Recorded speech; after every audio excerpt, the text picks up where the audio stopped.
Boom. Okay. All right. Well, fuck. We're good to go then. Cool. Ladies and gentlemen, Wasted Potential is back with another rousing episode full of laughs and ups and downs and entertainment and everything you've been waiting for. With me today is, I would say, one of LA's most electric and entertaining guitarists right here. The name's Darnell Cole, but the way I was introduced to him was Big D, I believe. That is me. Is that I? Is that how what you go by? It is. Yeah. It is more than it isn't. You know, Yeah. I definitely introduced. So everyone always asks, so how come they call you that? Yeah. Well, so we played a gig. What's the modest answer? There was a gig we played. Yeah. And there was a guy there named Derry, but everyone called him D. And Okay. then so they were like D, and we would both look. And you're always looking, yeah. And then so we're like, all right, we got to figure this out. Yeah. And I was taller than him, so it just was like, all right, I guess I'm Big D. And like, You're it's Big D. It stuck, and that is the reason why. It's only because I was taller than. Do you remember where that gig was? Yes, that was at Steinhouse Brewery, which was on the Fix Up the Bar show that I can't remember the name. Yeah. It used Bar to- Rescue. Bar Rescue or something. Yeah. And it used to be the Friar Tuck's, I think, okay. over in Pomona. Yeah. Out that way. But Yeah. it still closed down. Where's it? it? Horrible Oh, management. Really? But yeah, it was absolutely horrible. It was a fun gig though. That was the first gig we played. That was not the first gig we played. It was one of the first gigs we played as a 3-piece. Yeah. Because we were a 2-piece for some odd years. Just you and the drummer? Mm-hmm. Really? Me and Wildfire, yeah. Yeah. And Wildfire?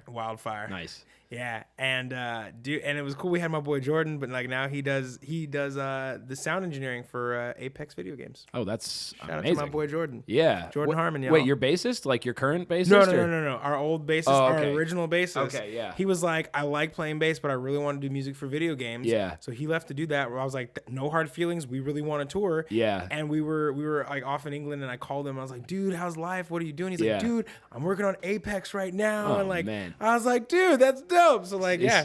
See, this is how I knew it was going to be a fun interview. You showed up, big old smile, just like, let's do it, man. Yeah, And yeah. Same thing, that positivity of just like, our bassist is leaving, but he's doing awesome stuff. That's how it goes. That's great, man.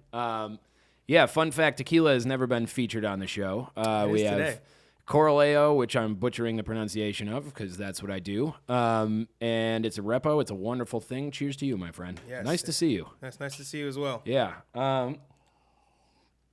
How have you been handling yourself and music and everything during these trying times? What's the PC answer? No, no, man. Honestly, You're on the wrong show for the PC right. answers. Honestly, I've been good. You know, Yeah, and there's good. definitely been ups and downs for sure. Dark days. When it first happened, so we had a whole UK tour lined up, and this is the first time we had everything booked. Like all the way in advance. Because our first time we had like a month booked, we stayed 3. Then we had 3 months booked, we stayed 6.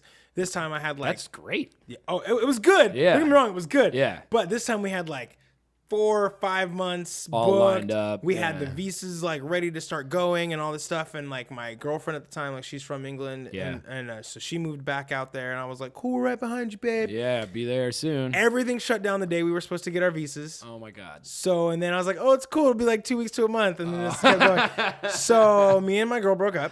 Yeah. Good Let's stuff. see. We Cool. had to cancel our tour. We weren't able to get our visas, and we only got like a small refund back. Like it was. And this is after also selling our bus, because we had a bus that we were converting. You know, and we'll get into that. Right. And we had our band van. Rest in peace, Corky. Oh. So you know, I'm carless. Like I'm borrowing my brother's car. Like it was just like a whole bunch of just like, oh, you think life is awesome? Let me just dump this whole bottle of just crap-tastic just all over it. Well, dude, that's the funniest thing, man. I mean, I'm sorry to hear all that, but I am amazed to see that you're just like, dude, I've been good. Like, what do you mean? Like, Yeah, I mean, because you got to roll with the punches, you know? I Yeah. mean, like, here's my thing, Yeah. right? And I had to learn this early on. Like, Yeah. no matter how bad it gets, I'm not, like, an itchy quadriplegic. yeah. You know? Yeah. Like, It could always be way worse. and it could still be worse for that guy, but, Yep. like, dude, you can't even scratch. Yeah, right. And itchy crotch. I was like, do they itch a lot? Oh, they must. Actually. Yeah, dude, Can't that's scratch what I'm anything. saying, right? So I'm like, anywhere short of that, I'm like, dude, I'm I'm good. That must be the worst thing in the world to have those itches that you can just never scratch. Yeah, now you see, you add blindness on that. Oh my God! Right, yeah, and then yeah, you add yeah, deafness on that. So it could be worse and worse. You just keep adding stuff. Where'd you learn that perspective? Have you always been like that? So not always. I've always been a happy person. You go through some like hard times. Oh, or? definitely, Yeah. for sure. Yeah. My parents, got divorced and like whatever and all that. I'd say it happened when I started getting into Buddhism for a while. Nice. Yeah, like so I've gone. Did you see the Buddha statue in my? I did. Yeah. I did. And I dug it.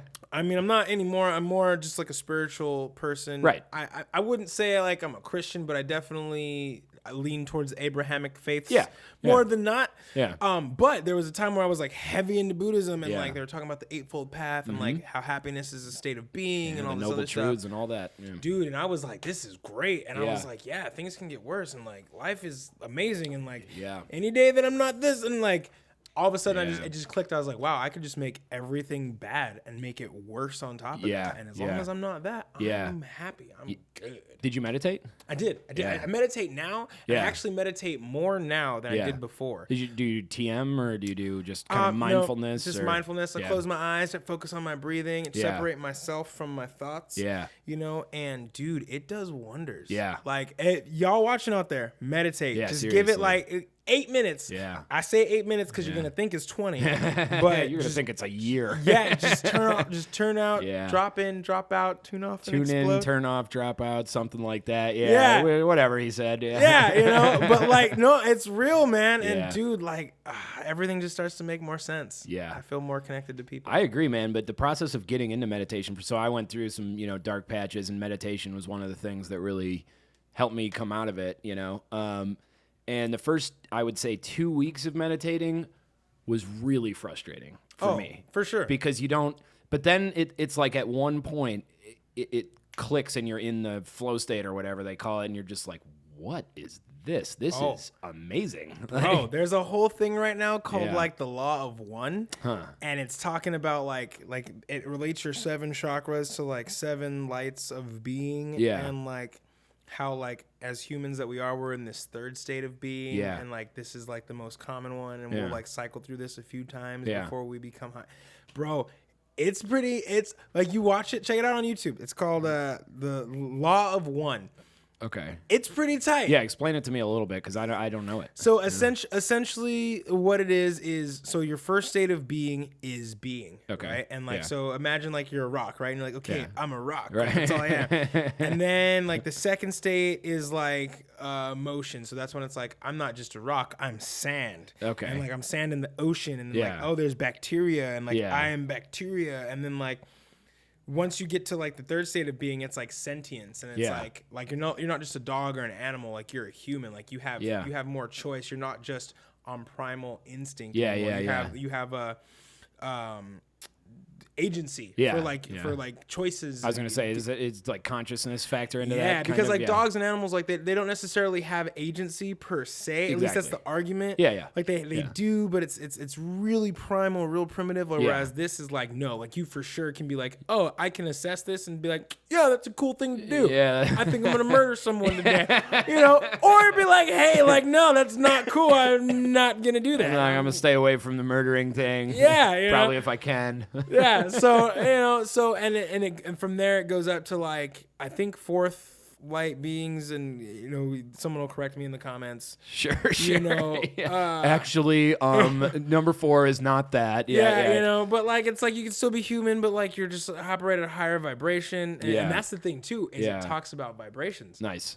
And talks about not only like light vibrations but sound vibrations. Yep. And how we are kind of both of those things. Yeah. And then once you get into like your 5th and up, it's like, oh, cool.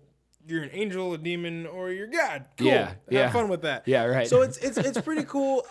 I think there are truths within it. I don't know if I would go as far as to say like, oh, that's my belief system. But Right. I would say that there's some truth in it. Yes. So So you take things from different religions and different beliefs, kind of take the good parts, leave the ones that are a little not for me. Like maybe, look, like I'm cool with the dude that got nailed to a cross and was like, hey, Yeah. love each other. Like I'm down for that. Yeah, but if he's yeah, like, yeah. hey, if you take it in the butt from another one, Yeah. you're gonna burn in fire for like ever. Like, Which- yeah, I don't know about that. I don't think I could get down with that. Yeah, like I'm just like, nah, That's man. just a weird, but like I've a wondered weird for one. so long because like when I challenge my belief systems and whatnot, I'm like, okay, I'm gonna see if I can find because for whatever reason that's the hot button one that gets everybody angry and probably for good reason because like who are you to tell these people that ain't right, you know?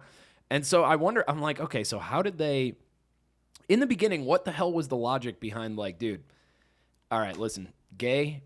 Absolutely not. There is, you're going to hell. Like so, I think it has. So a lot of the things have to do with like real nomadic and survivalist cultures. Yeah. Because like at the time that they were like going through Egypt and whatnot, Right, they were right. really nomadic, real survivalists. Yeah. So like, there's an argument to be made, whatever, quote unquote, that it's not as clean a lifestyle or whatever with the whole sodomy thing, especially back in the day when you didn't have regular showers and stuff like that. Yeah. That's why like the whole linen thing, like someone explained to me like the whole not wearing two different types of cloth was because like it was causing hives in people or something That's interesting. like that. There must be some kind of like hygienic reason, right? Yeah, It's the no. same thing that shrimp is bad. It's like it's there giving was people disease. reasons for it. Yeah. You know what I mean? Yeah. But like they're so like primitive and just based on like and then like reproduction, right? So like if everybody's gay, like no one's necessarily reproducing unless you like agree to kind of like make it happen for each other. We're gonna make it happen, but I'm not. For the record, I'm not into this. Yeah, you know, like, and it's like, so like, okay, cool, I guess that makes sense, but like we're way past that point. Like, we have hungry kids now, who have no parents. Yep. You know, like and it's like I'm a child of adoption, right? And like I know my biological parents and my adoptive parents. Are you? How old were you when you were adopted? 4 months old. Wow. Okay. So you were so like really my young. parents are like my parents. They're your parents. Yeah. But like I know my adoptive parents, and they live out here in LA. Yeah. And wonderful people. Well, okay, so there's drama there too, which is cool. So I know my mom, my dad, who's on paper, who's my actual dad. It's kind of up in the air because me and my brother were told we were half brothers, but like if you look at pictures, like we're twins. You pretty much look similar. Yeah, and That's like you look at my dad, I'm like, He came out to a show once, and it was like I was like, oh yeah, that's my dad. That's my dad. I can tell. Just looking at him. And it was cool. And like I don't know, I've always handled like awkward situations really, really well for the most part. Yeah. I mean, sometimes I have really horrible timing for bringing stuff up like, oh, you're going through a hard time. That sucks. I'm breaking up with you and someone keyed your car. It wasn't me. But, you know, like things like that, like I probably didn't handle the best. But for the most part, I mean, you're immortal. You're not going to handle everything the best all the time, man. I'd be shocked if that many people were furious with you that often. I actually, you know, probably not one of my first memories of you, but I remember I was at NAMM. Is it NAMM or NAMM? NAMM. I would say NAMM. NAMM, okay. I was there, and I didn't know you were there. I should have, but I saw you. I was like, I'm gonna go say hi to him. You had a crowd of like 20 people around you. I'm like, I'll wait. Like, it was fun. You know, I like NAMM. We get to jam out. You know, get to hang out with all the sponsors and endorsements. I was gonna say, do you have sponsorships? Oh yeah, and stuff? Vintage Guitars. Shout out to Vintage Guitars. Is that the one? So you're playing on? It's a live video on YouTube that I watched earlier today. It looks like you're playing a vintage. It looks like an SG. It's a red SG. Oh, so that's way back. That's brown. It's brown. Brown. Okay. It looks like an SG, but it's a. It was on like Recordo Media or I forget the name of it. Oh, Recordium. Recordium. Recordium. Yep, Shout out to Recordium. Yep. We played that song so fast. It sounded great. Thank you. Yeah. I appreciate it. It's my drummer in my head right now. That's just what it is. Yeah. Because, you know. Do you guys argue a lot with the tempos and stuff? We don't argue. What it is like being a guitar player, like I didn't get into tempos until like 4 months ago. Right? I didn't get into what is a metronome? Yeah. This feels right. Yeah. And like drummers, like time is their thing. That's what they do. Yep. And this last tour when we were in England, like it was a big thing where it was like, you know, we had a lot of ups and downs as bands do. Yep. And one of the things was like sometimes the songs don't feel right, and it was like ironing that out, and a lot of that just had to do with time and feel and like where it was sitting in the song, and it was like cool. And now like I'm like, oh, I can hear it, I can feel it, and now I feel broken because now I'll hear our songs and I'm like, oh man, you can't go back. I can't go back, and I'm just like, it's spoiled you forever. And again, it's not that things are necessarily bad. What it is like, and this is where me and my drummer sometimes butt heads. So my drummer hears us at our peak, at our best, and like Wildfire has got a great ear for that. Wildfire's an awesome drummer too. Like, just like, this is what this song needs, and this is where we would sound the best. Yeah. And I agree with that. Like, everything they say, I'm like, yes. Yeah. But, like, there's also, like, I call it the businessman side of me, who's like, yeah, you know what, this sounds good. Yeah. People like it. They don't hate it. I like it. It's cool. So I'm more on that side of things, and I'm originally a drummer, so so I got the rhythm, and I can, I just recorded an album with a different band, and playing at the Click is a whole different thing. But man, I'm much, especially a band like Porcelain Hill. I just kind of want to see you guys jam out, and if it feels good, it feels good. And every time I've seen you live, it's an electric kind of it's fun, man. It's energetic. No, thank you, man. You're good at hyping the crowd. Well, that's too, what we want to do, Yeah. because music, it's supposed to move people. Right. It's supposed to be therapeutic in a sense, and it's supposed to, like, you should feel like you're on a journey. Yeah. And it should, and I'm telling you, man, I really think music is what's gonna save the world. I hope so. Like, if you look at like 1968, Yeah. right? 1968, 1969, they had 69. Summer of Woodstock. Love, Yeah. Summer of Love. They had Woodstock. Right? Yeah. So you have this town in New York. Yeah. With like hundreds of thousands. I think it was 350,000. Someone out there correct me. Whatever. At that time, that's a pretty big population. It's a big number. That. It's a big number, Yeah. right? And that's just Woodstock, bro. Yeah. You know what I'm saying? They had all these huge acts. Yeah. Everything went to shit. Like, Yeah. everything just went downhill as far as like the logistics of it. They ran out of food. They didn't have enough bathrooms. People were getting sick. They were having bad trips, whatever. Yeah. But what they had was they had some of these communes come out. Yeah. They had the locals came together and they like donated eggs, Yeah, and ham right. and water and whatever. And like local hospitals were like doing their part. And Yeah. then like even within the community, there were people that were like, hey, this is the bad trip tent and you take care of people here, and then when they come down, I love that. you stay Yeah. and you help the next person who has one Yep. because that was you before. Yeah. And like there was this whole community where people were helping each other. Yeah. And like from different walks of life. Yeah. Dude. Absolutely. And everybody was there having a good time and living and thriving. And I think I really do think that was the first moment where we almost had world peace. Yeah. Because of music and because of people coming together. But Yeah. I think what happened there, it's not the drugs in and of themselves. Yeah. It's how new the drugs were. Yeah. Right. So I don't know how much you know about like Portugal, right? Yeah. Like, random ass country. I know they legalized a lot of stuff. They did. Yeah. They did. They decriminalized like all drugs. Yep. And everything went down. Yeah. Now, granted, with statistics and the way they work, if things aren't illegal, then you're going to have less illegal drugs. Yeah, exactly. Right? Right. There's less crime to report. Yeah. Exactly. So there's that. Yeah. But Yeah. like even like the levels of addiction and Yeah. levels of like death went down. Yeah. And, like disease went down. All these Shocking. Things. Yeah, because everyone, and there was no longer stigmas, and there's this thing called Rat Park, and we actually so the Rat Park experiment is based on back when heroin first became a big epidemic. Yeah. They were saying, oh, it's a chemical addiction. Which was when? Do you have any? I'm gonna say 70s. Okay. Right, Yeah. early 70s. It sounds about right. Right. Yeah. So they were saying, yeah, it's a chemical addiction. It's a chemical addiction. Someone was like, well, when these soldiers are coming back from Vietnam, the legal drugs we're giving them is essentially heroin. It's the same thing. Yeah. And they're not being addicted. So Yeah. what's really going on? So they tested it with these rats, and if they had just the water and the heroin water, like the rats would just overdose and die. Yeah. But if they sent them to a rat park and they had like rats that they could like go and fuck all the girl rats Yeah, and whatever, yeah, and right. cheese wheels, Have a and good time, you know? Yeah, it was fucking rat heaven. All of a sudden, they were like, fuck the heroin water. Yeah. We got yeah. other things to do. We don't need it. Yeah. So what they realized was a lot of these drug issues are really just relationship issues, and not like necessarily like romantic, but just like even like friendships, and having like these sturdy support systems that you can call on and that you can lean on to when you're feeling down, when you're going through hard times, to get you through the fucking day and the week and all this weird stuff. Yeah. Right. And so there's an organization. And I want to say it's the Rat Park organization. To be honest, we played for them, so I should know. So if you go on YouTube and you look up Porcelain Hill and you find live at Rat Park, like we have all their information there. Is that Portugal or? No, that was America. out here. That was Okay. out here. That was out Yeah. here. Yeah. Although they operate kind of everywhere, so they Globally, might have one in yeah. Portugal. To be fair. Yeah. But we played a show for them, and like it was the same philosophy they were teaching, and it was like it was less alienating, because a lot of times, especially in Western cultures, when we deem someone as an addict, we alienate them. Yeah. And we say, if you don't stop this habit, we're not going to talk to you. We're not going to be a part of you. Yep. And it alienates them, and they just fall deeper into the one stable thing they have, which is their addiction. Yep.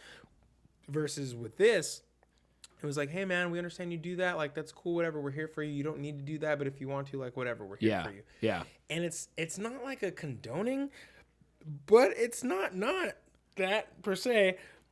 But the results are shocking. It's taking away the victimization of people. Yeah. It's instead of treating them like criminals, you treat them like people who have an issue that needs to be solved, you know, which, by the way, a lot of people have issues that need to be solved. Like, facts. Yeah. No printer. No printer.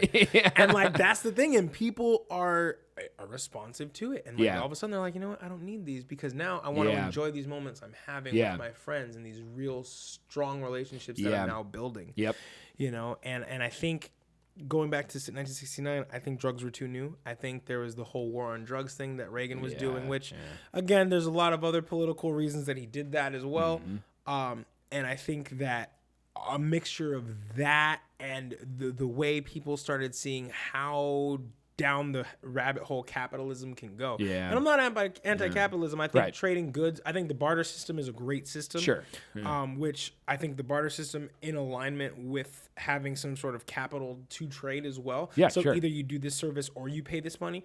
I think It's that's a placeholder for things, you know? Yeah. I think that's great. Yeah. But I think people saw the focus was like, oh, we can make a lot of money off of these things. Yeah. And they started like, whenever money gets involved with stuff, the quality goes down because it becomes, how can we make it more profitable? Commoditization. Exactly. And they did that to the music. They did that to the drugs. Yeah. They did that to the environment. And I think, and then they vilified and put stigmas on these hippies who were living these happy lives in these happy communities that were working. Yeah. You know, I mean, granted, some were cults. Some were cults. Yeah, there's a dark side to all of that. Yeah, you know, but not all of them. Hey, not all of them. two sides to every coin, man. Two sides to every coin. Yeah. You know, Well, but what's his? Sorry, not do you think? I think his name is John Ehrlichman. He was Nixon's secretary or something. We'll go with that. Yeah, sure. His technical title. He actually came out and said, "Well, we knew we had enemies in the hippies, and we knew that black people were more likely to vote against Nixon or something like that."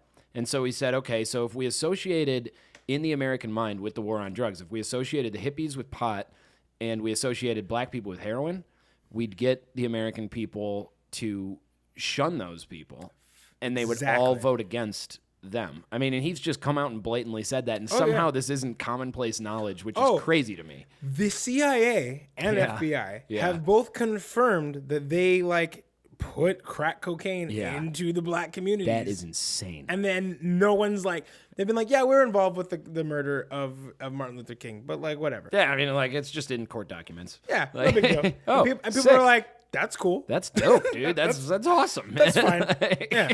But the government would never do us wrong. Oh, no. You should trust the government all the time. All the time. All the time, yeah. All the time. We have, we're working on a song. Well, the first lines, just like a side project thing, are "Hello, government daddy, won't you tell me right from wrong," or something like that. Yeah. It's kind of amazing, though, in modern times, you know, you'd think with all the information out there on the internet and everything that we have access to, that more people would be skeptical.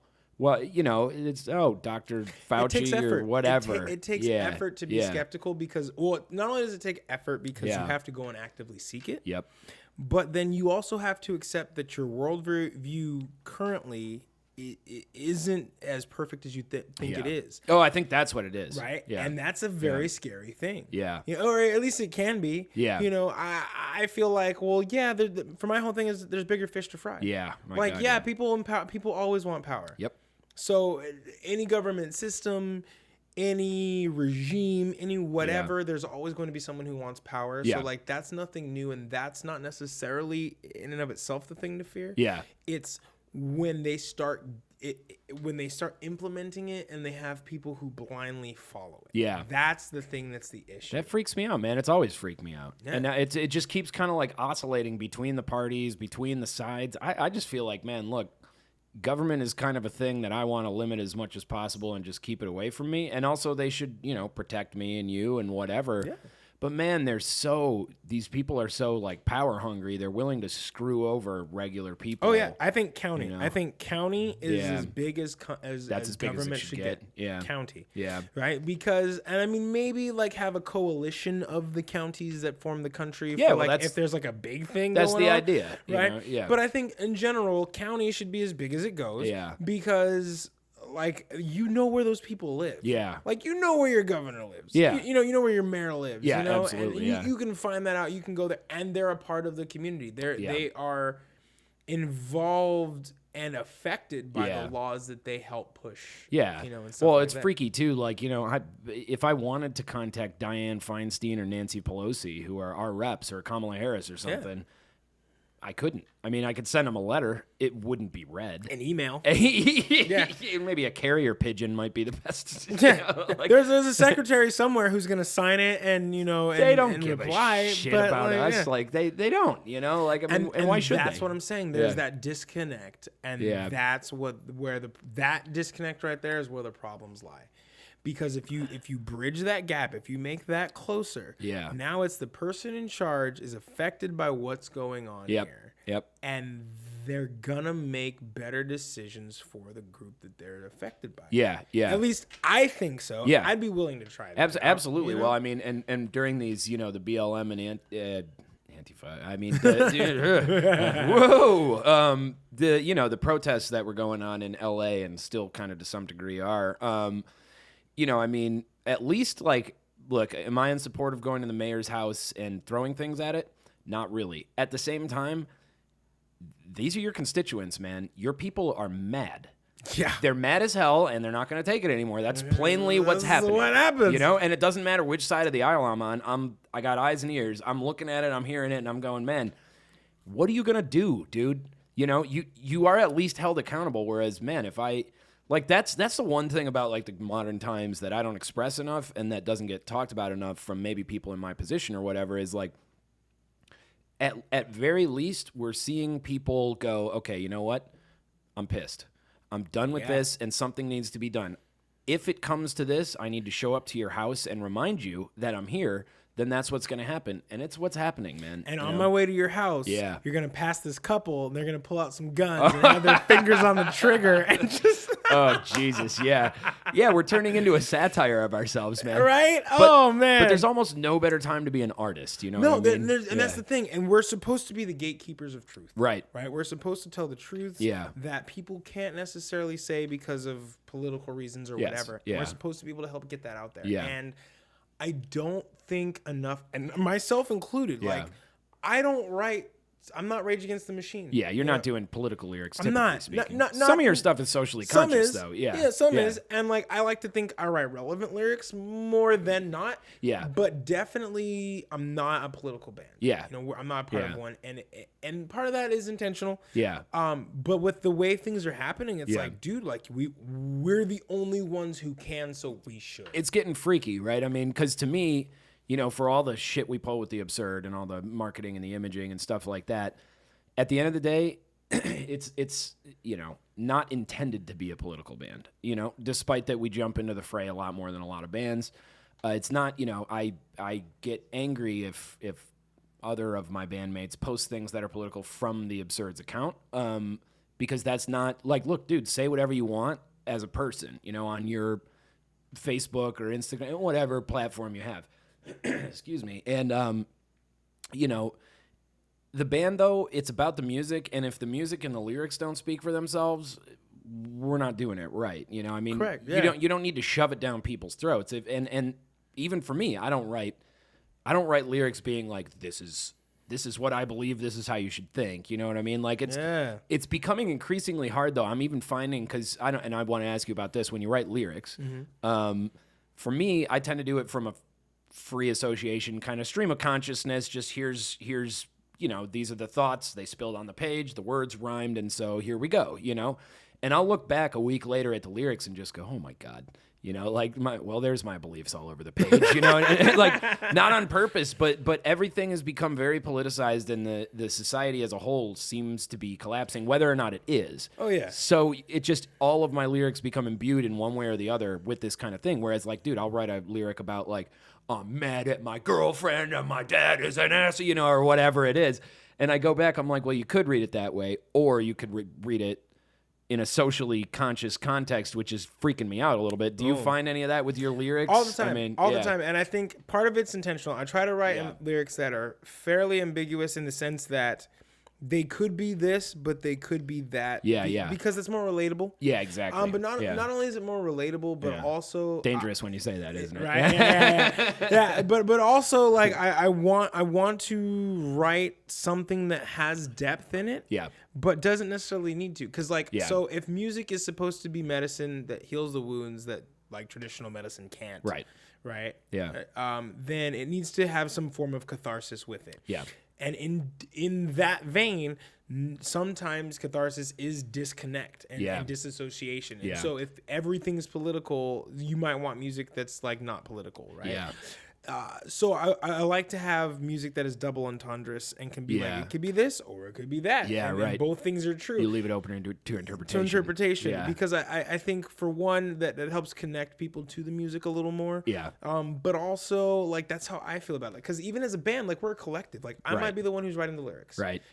And I may be the one who's writing the melody for this song, or you know, or it could be whoever. Yeah. But we're still a collective, and we still have to all kind of feel it. So I can't write, I think this and this is the truth. And all you guys are bullshit. Right? Because then like if my bass player's like, I don't feel that that's way. not how I feel. And they're not going to play it the same, you know? And so there's... And your bass player, what's his name? So right now we've got like two that we... no. Yeah, no, it's cool. So our original bass player, our original bass player is my boy, No, the one I know. Yeah. The one I... So the one the dude with the long hair who... Yeah, so that's Lil Jack. Yeah, okay. So Lil Jack, so he had left the band in 2018 after UK. He's got other ventures, but like that's the thing. He's been sitting in with us a lot for a lot of the recent stuff. Yeah. For a lot of stuff here because our guy from England who couldn't come over because of the Rona and all that this other stuff and blah blah blah. Yeah. And visa issues, which was just frustrating. A nightmare. So frustrating. And they ain't getting better. His name is Luke. And so he's out there, and they're both like quality bass players. They have their own little flavor, their own taste. Totally. Yeah. But you know, they both bring something that's Porcelain Hill to it. Yeah. But both of them, you know, like it's the same thing. You know, I want to make sure that whatever we're playing, they can feel, they can rock out to. Yeah, absolutely. Yeah, I mean, no, that's great. I mean, well, and that's, you know, I had a lyric where I put it turned out getting through. It's still in the song, but I had a lyric about rape the truth or something like that, which is it's just strong language, you know. But what I mean is, you know, something that, you know, my drummer was just like, it's a harsh lyric you got there, you know. And in context, it's even harsher because it's describing a sort of scene that's not. It's harsh, you know. It's aggressive, and I kind of explained what I was going for. And do you ever feel, by the way? And now it's fine. But do you ever feel, by the way, like are you ever hesitant to explain what you mean by lyrics? No. Okay. Well, okay. So I'll say it like this. Yeah. I think that if I'm gonna write a lyric, if I'm gonna put it out there, for the most part, I want people to interpret it themselves. Yeah, exactly. And so that's what I mean. So if you explain it, you give them too much information, so they hear it a certain way. So there's that side of it. Yeah. At the same time, I will say, for me, yeah, the more provocative a lyric, the harsher the lyric. Yeah. I think the more explanation I will give with it. Yeah, so you can contextualize it or whatever. But there's definitely a caveat to where this is where it is for me. Yeah. This is how I hear it, and this is why I wrote it. But it could be all of these other things. Does it need to be that way, though? Yeah. Yeah, you know, like I look at Childish Gambino. Yeah. You know, or Donald Glover, or whatever you want to call it. Donald Glover? Yeah. Yeah, it's you're right. You know, okay, I was confused about that when I found out. I was like, you mean the dude from Community? Like, there's another Glover, and I was like, yeah. I was like, wait, did I say the right one? I think Donald. Well, don't take my word for it, folks. You know who Childish Gambino is. You know what I'm talking about. Yeah. You know, what's his name? Lando Calrissian, the young one. you know, he had the whole like, this is America. Yeah. And he still hasn't explained what he meant with that. Good. Right. And I think that's good. I think it's awesome. Because I think the video itself is vague enough. I and though it's provocative, fucking love that video. it's so vague. Yeah. It's not, but it is. It kind of is. Yeah. But it kind of is Yeah. enough where he doesn't need to explain it. Yep. And however you interpret it, I think is good enough. Dude. For something like that. I think had it been like there's a few scenes in the beginning where like the guy gets shot and like all this other stuff.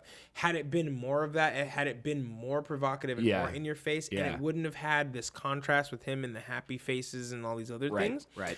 Then I think a little bit more explanation would have been nice. Yeah, yeah. You can argue it would have been warranted, but at the end of the day, like that's his art. I mean, it's his choice. Yeah, it's his choice, right? Yeah, and that's the thing is art at the end of the day is meant to be absorbed. Yeah. And so it doesn't matter what the artist thought because the person viewing it is still going to absorb it however they absorb it. Do you think, I mean, this is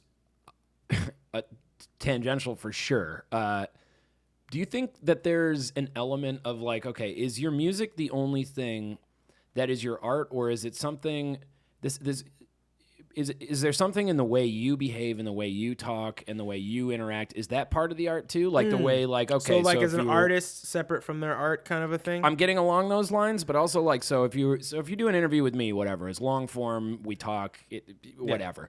But if you go on, I don't know, it's MTV or something more relevant than MTV, you know? Right. If you go on something like that and someone goes, so what did you mean by this?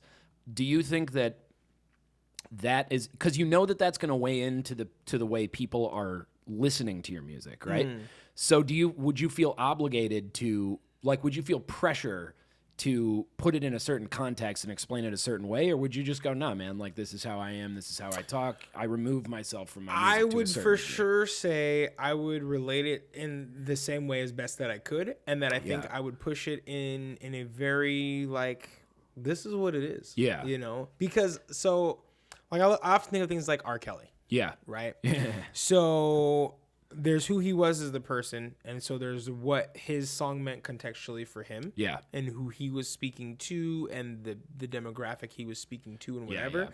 And then there's the song itself and how we can relate that into our own lives. Yeah. And I think both are equally important for different reasons. Yeah. And I think that if you're going to take a work of art and you're going to enjoy it and you're going to ingest it, I think you definitely have to look at the original intention first. Yeah. And see how it was and how it was presented. And then from there you can, because it's the same thing between like an actual piece of like film and then a fanfic. Yeah, Right? Yeah. Because a fanfic is an adaptation of the thing that was actually created. Yeah. Kind of in the same way, how we feel about a song is an adaptation of how the artist actually meant it. Yeah, right. So I think it would definitely depend on how much the artist put it out there. Right? So again, going back to someone like R. Kelly. Yeah. If R. Kelly's like, oh yeah, it's a song about just driving and moving with your girl and your lady. Okay, cool. If that's what he meant, that was a horrible R. Kelly impersonation. But sort of R. Kelly-ish. Yeah. But if that's what he felt, right, and that's what his definition of it was, then however you take it is more important than who the artist was. Yeah, right. But if he's like, oh, this song is about this girl named Kelly that I knew, and like she was great, and you find out Kelly was 13 and he was 20, and he was, then it's like he was peeing on her. Yeah. Then it's kind of like, well, you can take it how you want, but that is how it was meant. Yeah, you're saying that's how it was meant. So so you gotta kind of there's a grain of salt with that there. Yeah. Ultimately, I think that as an artist, if you're gonna put it out there, you need to own it, and it needs to be something that you can be you're willing to own and that you need to be proud of. And I think that's why, like, the process before release is almost more important than the process of releasing it. Yeah. So you say you're hoping music is kind of the solution to a lot of wounds that medicine can't heal, right? Yeah. So with that in mind, because when I watch Porcelain Hill, I mean, first off, I've seen you guys live multiple times, but also I was, right before you got here, I was watching some videos and stuff, and I just go, man, this is just, it's not, I don't want to characterize it incorrectly. I don't want to, like, I think this is a positive thing where it's just kind of a return to just like, man, cathartic, just like get it out. There's a lot of soul. There's a lot of there's just a lot of energy, and it's just like this kind of like, all right, we ripped off the Band-Aid and just it's out, you know? Like, I love that, but also do you think, like, given that you think that music is kind of a certain kind of medicine, which I also happen to agree with you, do you write music with that in mind, or did you write a bunch of music and then kind of come around to thinking that, or how does that fit in? So a bit of both. A bit of both. So where do I start? So when I was younger, I just gave you the vaguest question possible. I was born a poor black man. No. So when I started doing music, I'd say like I picked up the bass at 10. Okay. Right. I started playing bass with my friend. And it was like bass was your first thing. Bass was my first instrument, and my friend Sean, he was a drummer. He was an all metal drummer, and he's a great drummer. You started on metal? Yeah. He's a great drummer. Oh man. I love you, Sean. Rhythm. He's a metal drummer. He doesn't have rhythm. Yeah, it was one of those things like he'd be doing the beat, and I was like, okay, and he'd be like, I'm gonna change the beat now. And I'm like, cool. I don't mind if we're going from a 6/8 to a 4/4. Like that's cool, but there's a way to do it, bro. Also, maybe just nod at me when you're planning on doing that, because I don't know what's coming. It was just a lot of wild. It was freeform metal jazz, and that's good stuff. There was a lot of talent. But that's half of NAMM. It's half of NAMM. But a lot of it, so much of it was random noise. It's exhausting. We were young, you know. Yeah, of course. Well, you're 10. Well, exactly. You know, but then I wanted to learn to play guitar so I could sing, because at the time I didn't know about like Phil Lynott or Mark Hoppus or any of these other bass players who sang. So I was like, I got to play guitar to sing. Right. So I started picking that up, and I learned a few chords, and I started playing. Yeah. And I started busking. Yeah. And where at? Are you from here? No. I'm from California. Yeah. I'm mostly the IE, so I moved around a lot. So I was so dig this. I was born in Pasadena. I got adopted. We lived in Rialto. From Rialto. No, sorry. Glendora. From Glendora, we went to Rialto. Rialto, parents got split. We went to Utah. Jeez. Utah, where? Salt Lake? Orem, and then Provo. Oh, yeah. I've been to Provo. Okay. Yeah. Nice place. Passed through there when we went to pick up our bus. Yeah, okay. From Orem to Provo, we came back to Alhambra. From Alhambra, my mom met a dude. We went to Simi Valley where he grew up. Simi Valley to Chino. Simi's a rough spot. Yeah. Simi's nice, but it's a lot of heroin. Dude, there's so much drugs there for like no reason. Weird. Yeah. Simi to Chino, Chino to Ontario, Ontario to Pomona, Pomona back to Ontario when I got married. From Ontario to LA. Married? Yeah, I was married. What? Got divorced. Whoa. Moved back to Pomona. Look at that, dude, ladies. Yeah, dude, I've lived some life. Man. You have, and I'm only 29, and I'm enjoying every minute. Shit, every minute. Yeah. So then from back to Pomona, then it was like, cool, I'm in the van and lived everywhere and toured and whatever. So I've kind of been staying in like the Rancho, Cucamonga, Ontario area. I distracted the shit out of you. So I was saying, since music is sort of a medicine for you, do you how did you come to see it that way? Right. Do you write things with that in mind? So when I was busking one of these times, and this was out in like Chino, this lady came up and she was crying, and I was like, oh my God, what's wrong? She's like, no, she's like, my husband passed. And I was like, oh my God, what's wrong? And she's like, no, you played our song, and like I just know he's here, and like this whole thing. Do you remember what song it was? It was there's a Beatles song. I put you on the spot. No, it's okay. I remember the song. It's remembering the name because it's Tequila. It's just kicking my butt with it. Welcome to my podcast. Saw her standing there. Nice. I love that song. Saw her standing there. Great song. Yeah.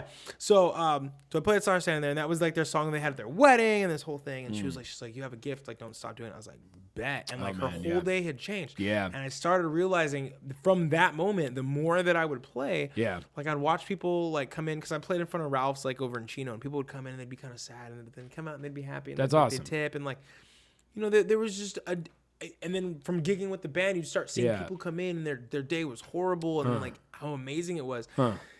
So it kind of got me like on this like, whoa, like there's a lot of power here in music. There is. And it's not so much in what you write so much as how you write it. Yeah. Because there's different medicine for everyone. Someone who's going through a breakup needs just as much medicine as someone who's having a shitty day at work and hates their boss. Who needs just as much as like someone whose car broke down, who's someone who has like first world problems, like I can't find enough channels, the right channel to pick, whatever, right? Like at the end of the day, like there's people just have issues that like they need something for. Everybody's got problems. Everyone's got problems, right? So it's not what you do, but it's how you do it. Yeah. And I remember like the thing that like solidified it in a sense, to answer the question more fully, Yeah. made it more of a conscious choice to write music in a way that could help heal someone. Yeah, okay. We were playing a show, and this guy came up, and he'd seen us before. Him and he'd come a few times. He seemed kind of down, but we were playing. He was jamming out the whole night. He actually spoke to Wildfire, my drummer. Oh, nice. Yeah. But he came up, and I'd seen him tip in the bucket, so he tipped $100. Jesus, threw $100 in the bucket. Oh my Like, God. whoa. Okay. And I was like, what the heck? And Wildfire was like, you want to know what he told me outside? I was like, what happened? He's like, well, he came up and. He'd said like his friend died that day. His best friend died that day. Oh my God. And the only thing that he knew was gonna make him feel better and like not like be depressed and that funk was coming and seeing us. Yeah. And I was like, what? Our music can do that? Like, whoa, like that was heavy. That was heavy. That's very heavy. And it not even like just in a braggadocious way. Like that's just how it happened. No, that's I mean. And it's like, what do you do with that information? Yeah. Because like for so many bands, especially local bands, like we're writing our music, we're playing our tunes. We're just doing what we do. People don't care what we do. And then it's like, no, like what we do can actually affect someone. No, they do. Be like an important thing in their life. Yeah. And like, there's people who support us who legitimately like, we're a part of their day. Like maybe we're their wake up song or we're their workout song or whatever. Yeah. And when you get to a point as a band, or as an artist where you start to have people who make a real connection with your music. Yeah. I feel like there's a duty there that you have to take it that much more seriously. Yeah. Yeah, absolutely. And I think for me, like everyone's always like, what's wrong with music? There's so much crappy music out there nowadays. Yeah. And I think a lot of that is because these artists, these bands, these musicians, they're not taking their music seriously. Yeah. They're buying into the stigma that, oh, it's just a band, it's just a hobby, it's just thing. Whatever. And if it works out, cool. And it's like, no, like for some people, this is a real thing. Well, yeah, man. I mean, even as a like before or when I started playing music, I mean, I don't know what came first for me, playing it or hearing it and just being like, that's blowing my mind. It all happened at a really young age. I don't know what the chronology was, but man, for me, it's like there's such like the music that I listen to, especially when you're young, because you get a little older. Yeah, I've heard it all. I've already heard it. But even still, now new music excites the hell out of me. But that's I understand the progression or whatever.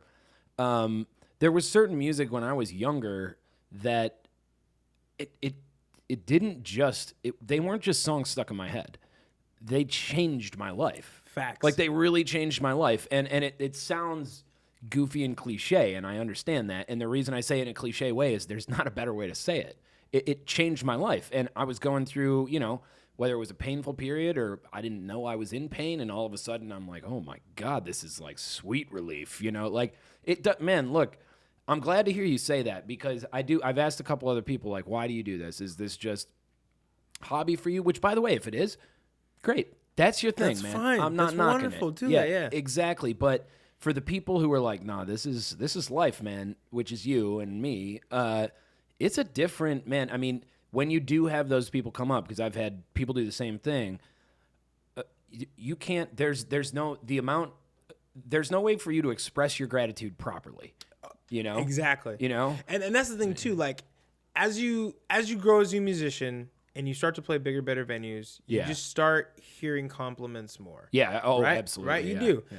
And how people get those big heads. Yeah. And then that's the thing, is you get big headed or you become more humble. But like even accepting that, like there's like I've realized like I have a go-to, like there's like 4 ways I say thank you. Yeah. Like thank you, much love, much appreciated, like whatever.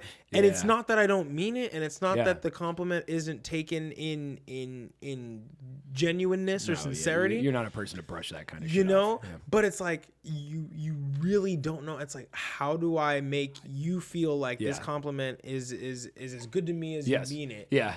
But at the same time, like, I have heard that. Yep. So how do I bridge that? Yeah. And so it's a weird thing, and it's a lot of give and take. Yeah. And I think that a lot of times people who are appreciative of the music don't realize how big a role they actually play. Yeah, seriously. Like, and I know, and I'm sure you've had the same. Like, there's shows we've played where like, man, I'm not feeling it. But because this dude in the crowd is having a good time, like now I feel it a little more. Now I'm getting in. Yeah. And now, and it just boomerangs back and forth in this echo chamber of good feels. And now it's like, man, we're helping each other. Yeah, exactly, man. I've played, especially in the beginning, I've played shows to empty bars where there's, 5 people there or whatever. How the hell did we get this gig? Okay, whatever. We're playing.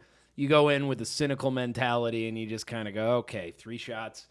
Let's play the fucking set, dudes. And then these 2 people, not only do they stick around for your whole 2-hour set, they come up after and they go, I haven't had that good of a time in years or months or whatever. And you go, and you're stunned because you can't, no amount of words is going to put into perspective. Want to say hi? Well, people don't know who you are. But there's no amount of, look at that camera. I love it. Cameos. You leaving? You getting out of here? Yeah, I got a dentist early. Oh, okay. I'm going to keep going, so go away. But there's no,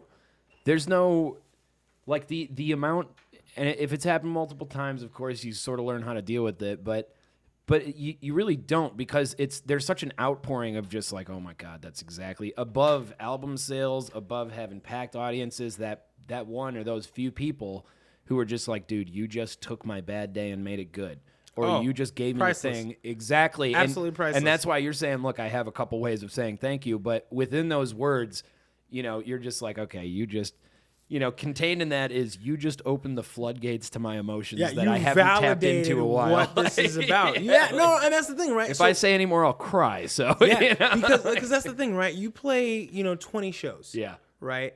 And maybe like 10, 15, whatever of them, they're cool, they're shows, they're whatever. Yeah. But you get that one, those 5, those couple shows that really make it all worth it. Yep.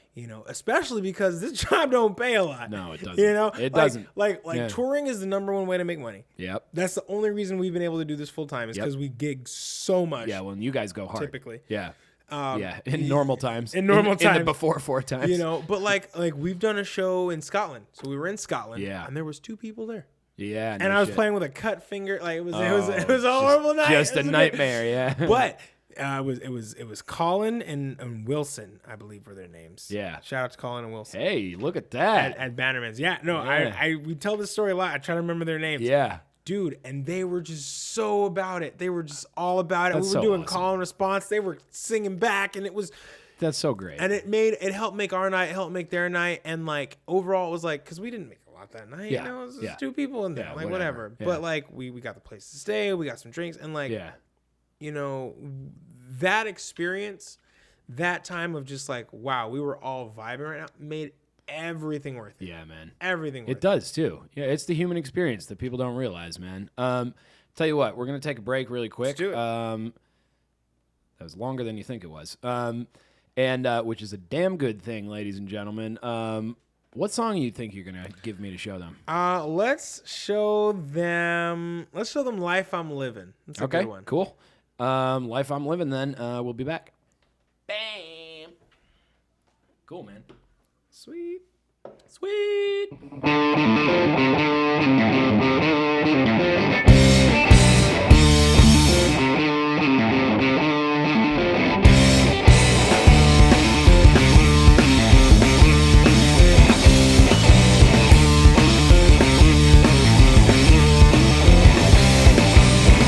Getting what you want is hard when you know that it might break you. Hard to hate your own scars when you know that they're what made you. Wanna change the outside, but you are not looking within. I'm not a victim, no, it's just the life I'm living, yeah. Whoa, yeah.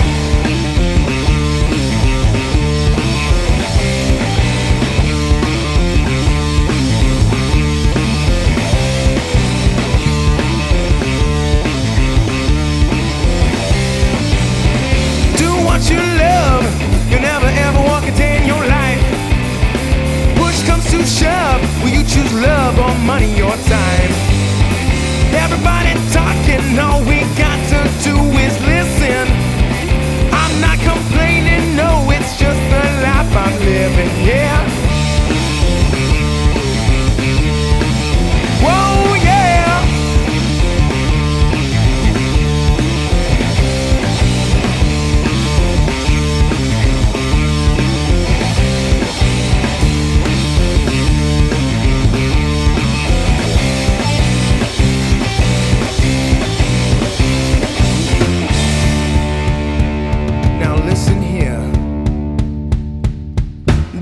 in the pews and angels in the streets. Hating those who love you, it's time to practice what you preach.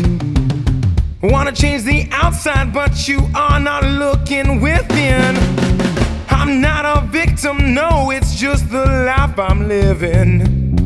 Devils in the pews, angels in the streets. Hating those who love you, it's time to practice what you preach. Wanna change the outside, but you are not looking within. I'm not a victim, no, it's just the life I'm living, yeah.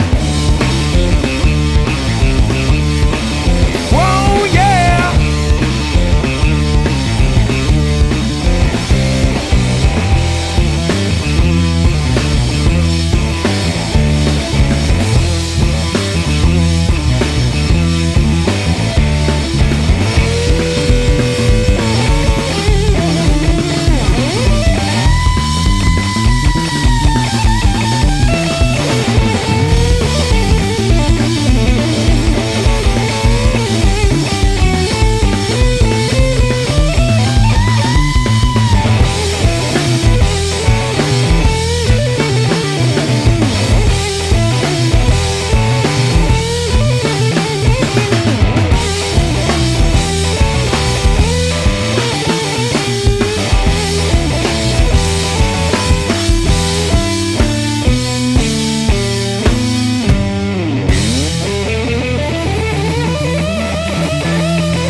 We back. Welcome back. Listen to some tunes. Got some Porcelain Hill going on. You know. That's how we do it. Yeah, you know how we do it. Anyway, now, so are you the business mind behind Porcelain Hill? I am. Yeah, I am. Cool. I am very much that. Cool. I'm glad. Also, a couple years ago, how long ago did I meet you? Was it that long? I think it was the Virgil, so we'll say it was pre-UK, so Yeah. 2017. Okay, yeah, because when you got back from the UK, I think you had texted me or I saw you at a show or something, and you're like, dude, go to the UK. Yeah, so Like, I would have been between 2017 is when we met, and then like 2018 before 2019 is Yeah. when we got back. Yeah. Yeah. Do you think that touring in the UK is great because like you're making money, or is it the crowds really love you, or what is it about? Like, why do you like it? So it's all of that, all of the above. Yeah. It's just a better environment for music. So the best way I can explain it is this. So Better than the land of the free? in the home of the brave. Oh my God. But they're not brave when it comes to new music. They're Yeah, they really scared are. and they're skeptical, and they're Yeah. like, oh, there's a band I don't know, I'm leaving. I think I'm going to go. Versus when you're in the UK, when Yeah. you're in Europe, you know, they're like, I don't know this band. They're probably rubbish, but I'll give them a tune or two. I say they fucking sound. If I like them, I'll stick around. Solid. And that's Solid accent. That's the difference. So, you know. It's the money, it's the touring, it's the Yeah, crowds. they actually pay for music there. They Yeah. believe in it, in music. The whole mentality is respected. Yeah. And not only is it respected, but like they're real fans and they're honest. Yeah. I've had people be like, "Yeah, dude, I'm gonna come to your next show," and they never show up. Yeah, of ever course. for months, years, whatever. Yeah. Over there, Yeah. there's people like, "Yeah, mate, I'm at your next show. Like, I'll be there." Yeah. And then like they're And there. they're you don't even have their number. You don't even have them on We Facebook. saw a guy and his girlfriend in 2018 when we toured out there. Yeah. We were only there for 3 months. Yeah. We go back in 2019, and this is late 2019. 'Cause Yeah. it was around the time I met Gary Clark Jr., which was Oh, yeah. shit. I got to meet him and his wife. It was nuts. It was Damn, cool. man. It was like Yeah. back behind this venue. They were going to go get food, and they were coming out, and I saw them, and it was like, Gary. He's like, why are you yelling, man? I can't hear you. Yeah, I was fangirling, but I was like trying to be cool about it. It was around the time that Benny Senegal had just passed. He was like this old Okay. blues cat, Yeah, and like yeah. I got to play with him at Antone's in Austin, and Jesus. he's from Austin, and it's like That's this whole awesome. thing. Yeah. Yeah, this is the whole thing. But that guy that had seen us in the 2018 tour was at this guitar store Yeah. in 2019. And so I walk in and like I'm just listening to him play, and he's like, oh man, I can't play if Porcelain Hill's in here. And I'm like, what? I'm like, who is this? What's going on? I was like, James. He's like, yeah, man, it was something with the J. I'm not gonna lie, I forgot it. That's the Tequila. I remember you, and I remember faces, and you're awesome. Yeah. James, I think it was James. This man has played so many shows. He cannot be held to the standard of remembering Especially everybody. J names. There's so many J names. Lots of J names. There's lots of J names. Yeah. Lots of faces for those J names. So it could have been Simon. That's a common name in England, to be fair. You know, To be fair. Simon, Benjamin. Hey, now. Yeah, those are your That's big my name. Yeah, in England. And I'm the only one with it. You are the only one. Yep, the only Benjamin in the world. Yep. Well, so touring around, that was awesome for you. I just remember like the tone of you talking to me about that stuff. You were just so hyped on it. Is that because... So is it an international thing, or is it like the LA region versus Europe, you know? Have you done a lot of touring around the States too? We've done a lot of touring in the States. Okay. We've been to, we've been to Texas, we've been to Louisiana, we've been to Tennessee, we've been to Alabama, we've been to New York, Ohio, Kansas, Arkansas. I bet the Midwest loves you guys. Oh, yeah. The Midwest and the South is so good. They're down for that loud Oregon, bluesy rock. Yeah. Colorado, Yeah. NorCal, Yeah. Mexico. Hey, Then Mexico. how's Mexico? Mexico was good. Yeah. Like, they didn't speak English, but Yeah. they were singing our songs But they- word for yeah, word by the yeah. fourth show. Like, That's it was awesome. wild. That's so cool. We did that with Dead Poet Society. Those guys are great. You know those guys. Is Oh, that the yes. connection to Graves and the Bad Weather with you guys, or? No, I actually know Graves from their old bass player. Me and him used to work at the same paintball park No way. way back in the day. That's hilarious. Oh yeah, he was. Yeah. He was telling me during the break that he used to be a paintball legend. I don't think you used the word legend. I'd put that in there. Nah, I mean, but it was.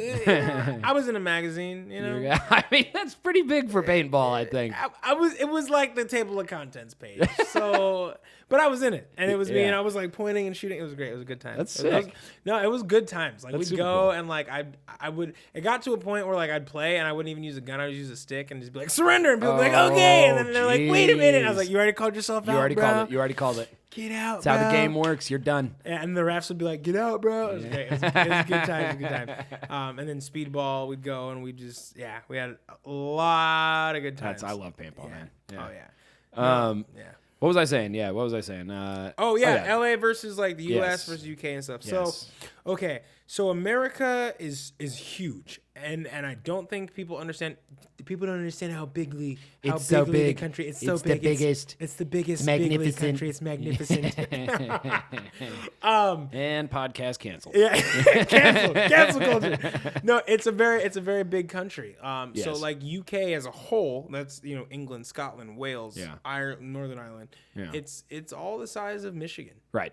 which is wild. Yeah. What, they colonized like half the planet, Yeah. and they're like this big, Tiny. Like what? Yep. They're like a little angry schnauzer. Yep.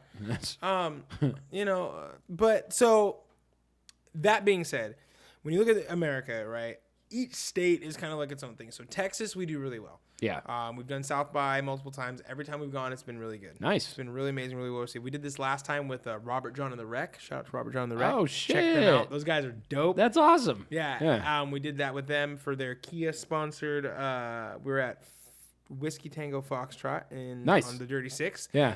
Graves in the Bad Weather. We got them a show on there. Nice. And dude, it was packed. It was just like sea of people. And it was Badass, just- man. Everyone was rocking. I think we still have the video. Rip South by. Yes. R.I.P. South by. Yeah.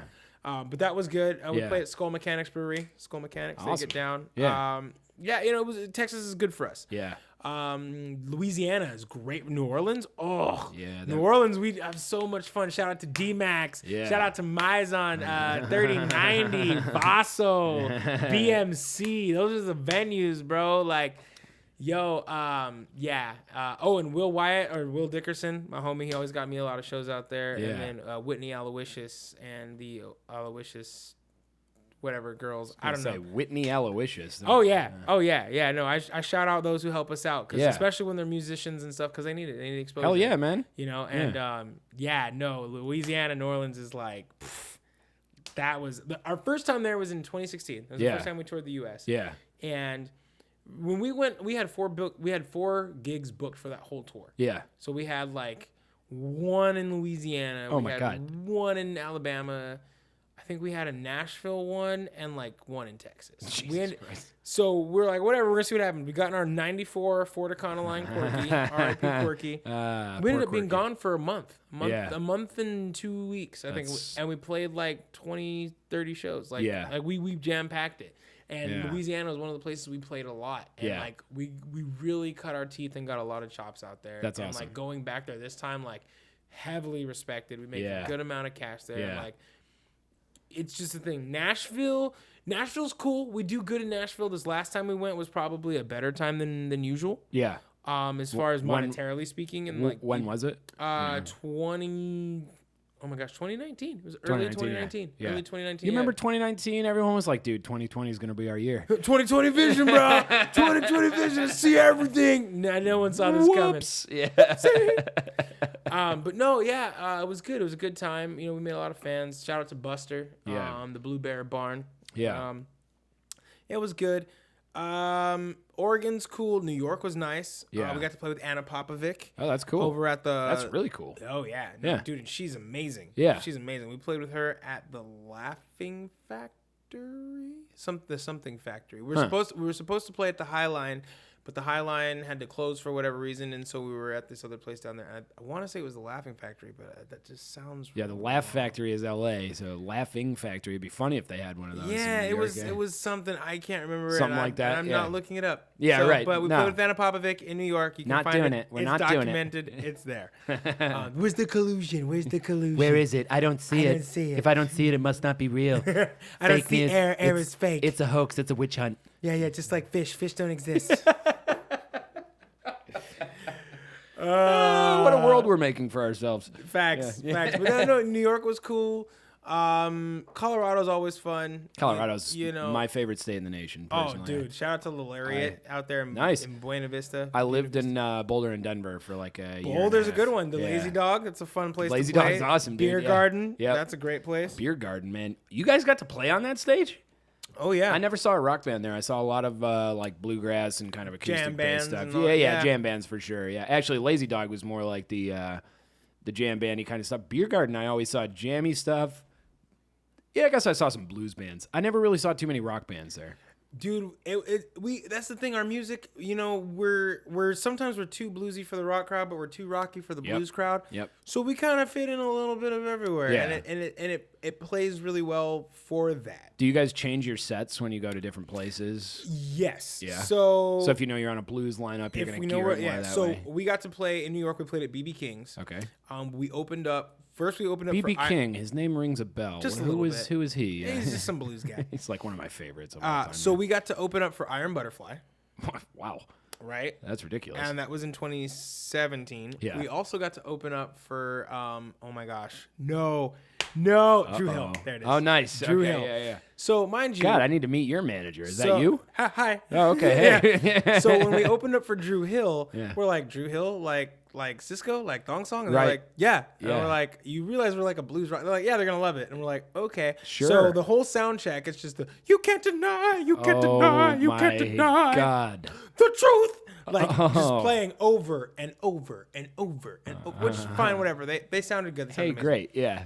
But like, so then we go to play and we're using their backline. They're like, don't touch anything. So we couldn't like dial our sound. Like it was really like, it was kind of rough. You had to But use all their we shit, got yeah. through it. Yeah. It was an okay performance. Was it receptive? It the was. audience So here's the good thing. on It you? was Yeah. 2,000 plus. I think it was 2,000. I think it was the cap. It was at capacity. It was sold out.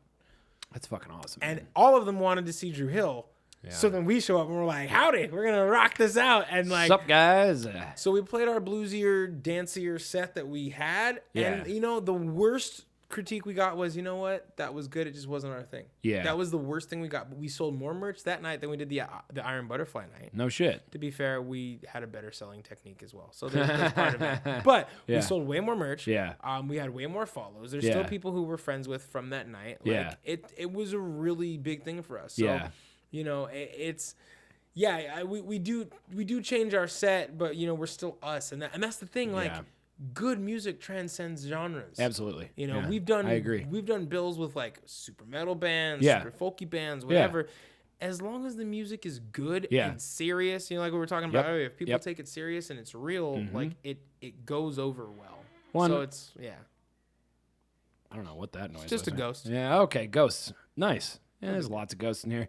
Yeah, I mean, I think audiences are receptive to good music no matter the genre. I don't think they particularly care. I think they just want to see something that A, is real and inspires them to feel something, and B, is like, does it have some thump? Does it have some beat? And that's the thing. They want to feel something, right? I mean, Keep talking. I tell people I'm gonna get that door.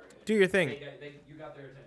So I always, I challenge people this. If you're somewhere and there's a new band that you haven't heard and you don't know if you're going to like them or not, I challenge you to look at your Spotify or your Pandora or your SoundCloud or whatever you listen to music on.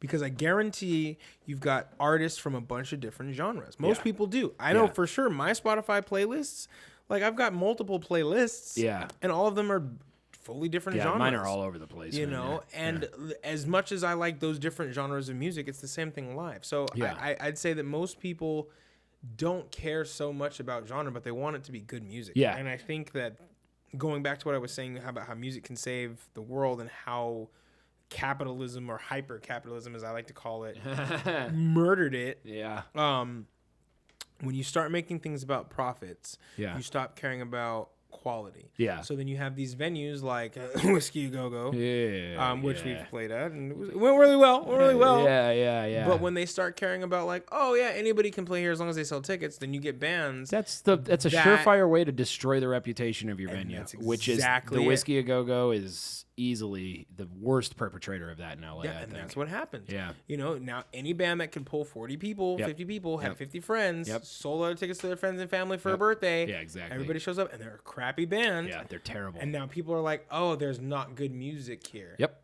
And now it's like, where do you go? And their reputation's destroyed. Exactly. So on the topic of fuck capitalism, how do you feel about all of the different streaming services? How do you feel about places like Bandcamp, stuff like SoundCloud? Do you guys? Okay, so where I'm getting at with this is, off camera we were talking about the money's in touring, which I think you and I probably agree on that. For sure. But in terms of like, if you're gonna go, to a studio, record an album, in an ideal world, sure, you get some streaming on like radio or Spotify or whatever. Maybe you make a little money from that, but hopefully people buy your album, So Ideally. do you guys go for selling your albums digitally? Do most of your sales come from when you show up at a venue? They buy it from you. What's your strategy in terms of actually monetizing? So monetizing our recorded material. And for the record, you do just have to live. It's not about like, oh, it's all about profit. It's just you got to get yourself from You got to live. point A to point B. You do. You do. Yeah. And that's the thing. So for sure, physical sales are by far our best sales. Yeah. And it's in person, you mean? in person. Yeah. Okay. Yeah. So at our shows, selling CDs, selling vinyl. If we made vinyl, we don't. But that's because at the times that we were recording, we didn't have. Oh, your crowd would eat up a vinyl recording from you guys. And we finally, I think we found a source, which I'll show you. Yeah. We got a guy. It's like 1,000 for 100. That's not bad. Which isn't bad for vinyl. Well, and people are buying up vinyl for $30 $30, a $20, vinyl. $30. Yeah. Exactly. So now you're looking at it's $1,000 investment, but you're making money on it. You're making like $3,000, Yep. back. Yep. It's not bad. And they buy it up. Oh yeah, for sure. And like that's the thing. There's something to be said with vinyl. I think it's still very much worth what it costs to make it, more than not. I think so too. Yeah. But yeah, physical sales I'd say are still the highest level of sales for us specifically. Online sales are good. So I like touring. I like gigging. You're a road guy. I prefer it. Yeah. So for me, I like streaming services because it gets people to hear you. It gets you out there. It gets you the exposure so that you can then shop yourself and say, hey, look, you can listen to us here. Yeah. On something that that you understand. People are listening to us. We're on this playlist. That's an interesting way to look at it. Yeah. I like it for that. Yeah. The money we make from it is great. Yeah. But I'm so focused on touring. It's cool. For times right now when we're locked down, I'm like, Bandcamp's a little better. They pay you a little bit more. iTunes pays you a little bit more if people purchase it on there. Yeah. So there's something to be said for that. Right. Ultimately, the two biggest ways you're going to make money is if it's in person, it's going to be touring. Yeah. If it's recorded, it's going to be syncing, which means it's all the you syncing rights, right? You want to get on a commercial, you want to get on a TV show, you want to get on something like that. Yeah. I think those programs are under advertised. Yeah. Like I know of a few, but not enough. And Yeah. even then, the ones that I know of were not necessarily submitted on because sometimes they cost money, and it's like Yeah. it's not a guaranteed type of thing. Yeah.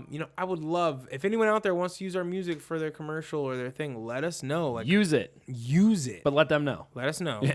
And you might have to pay for it. Maybe not, depending on what it is and how big you are. You have a big enough budget. But if you got a budget, Yeah. like, yo, it's good music, and I mean, I'm a little biased, but hey, whatever. No, it's good music. It's good music. And you'll have, Would you put it if an indie film director was like, yo, man, I have a $10,000 budget to make a whole film.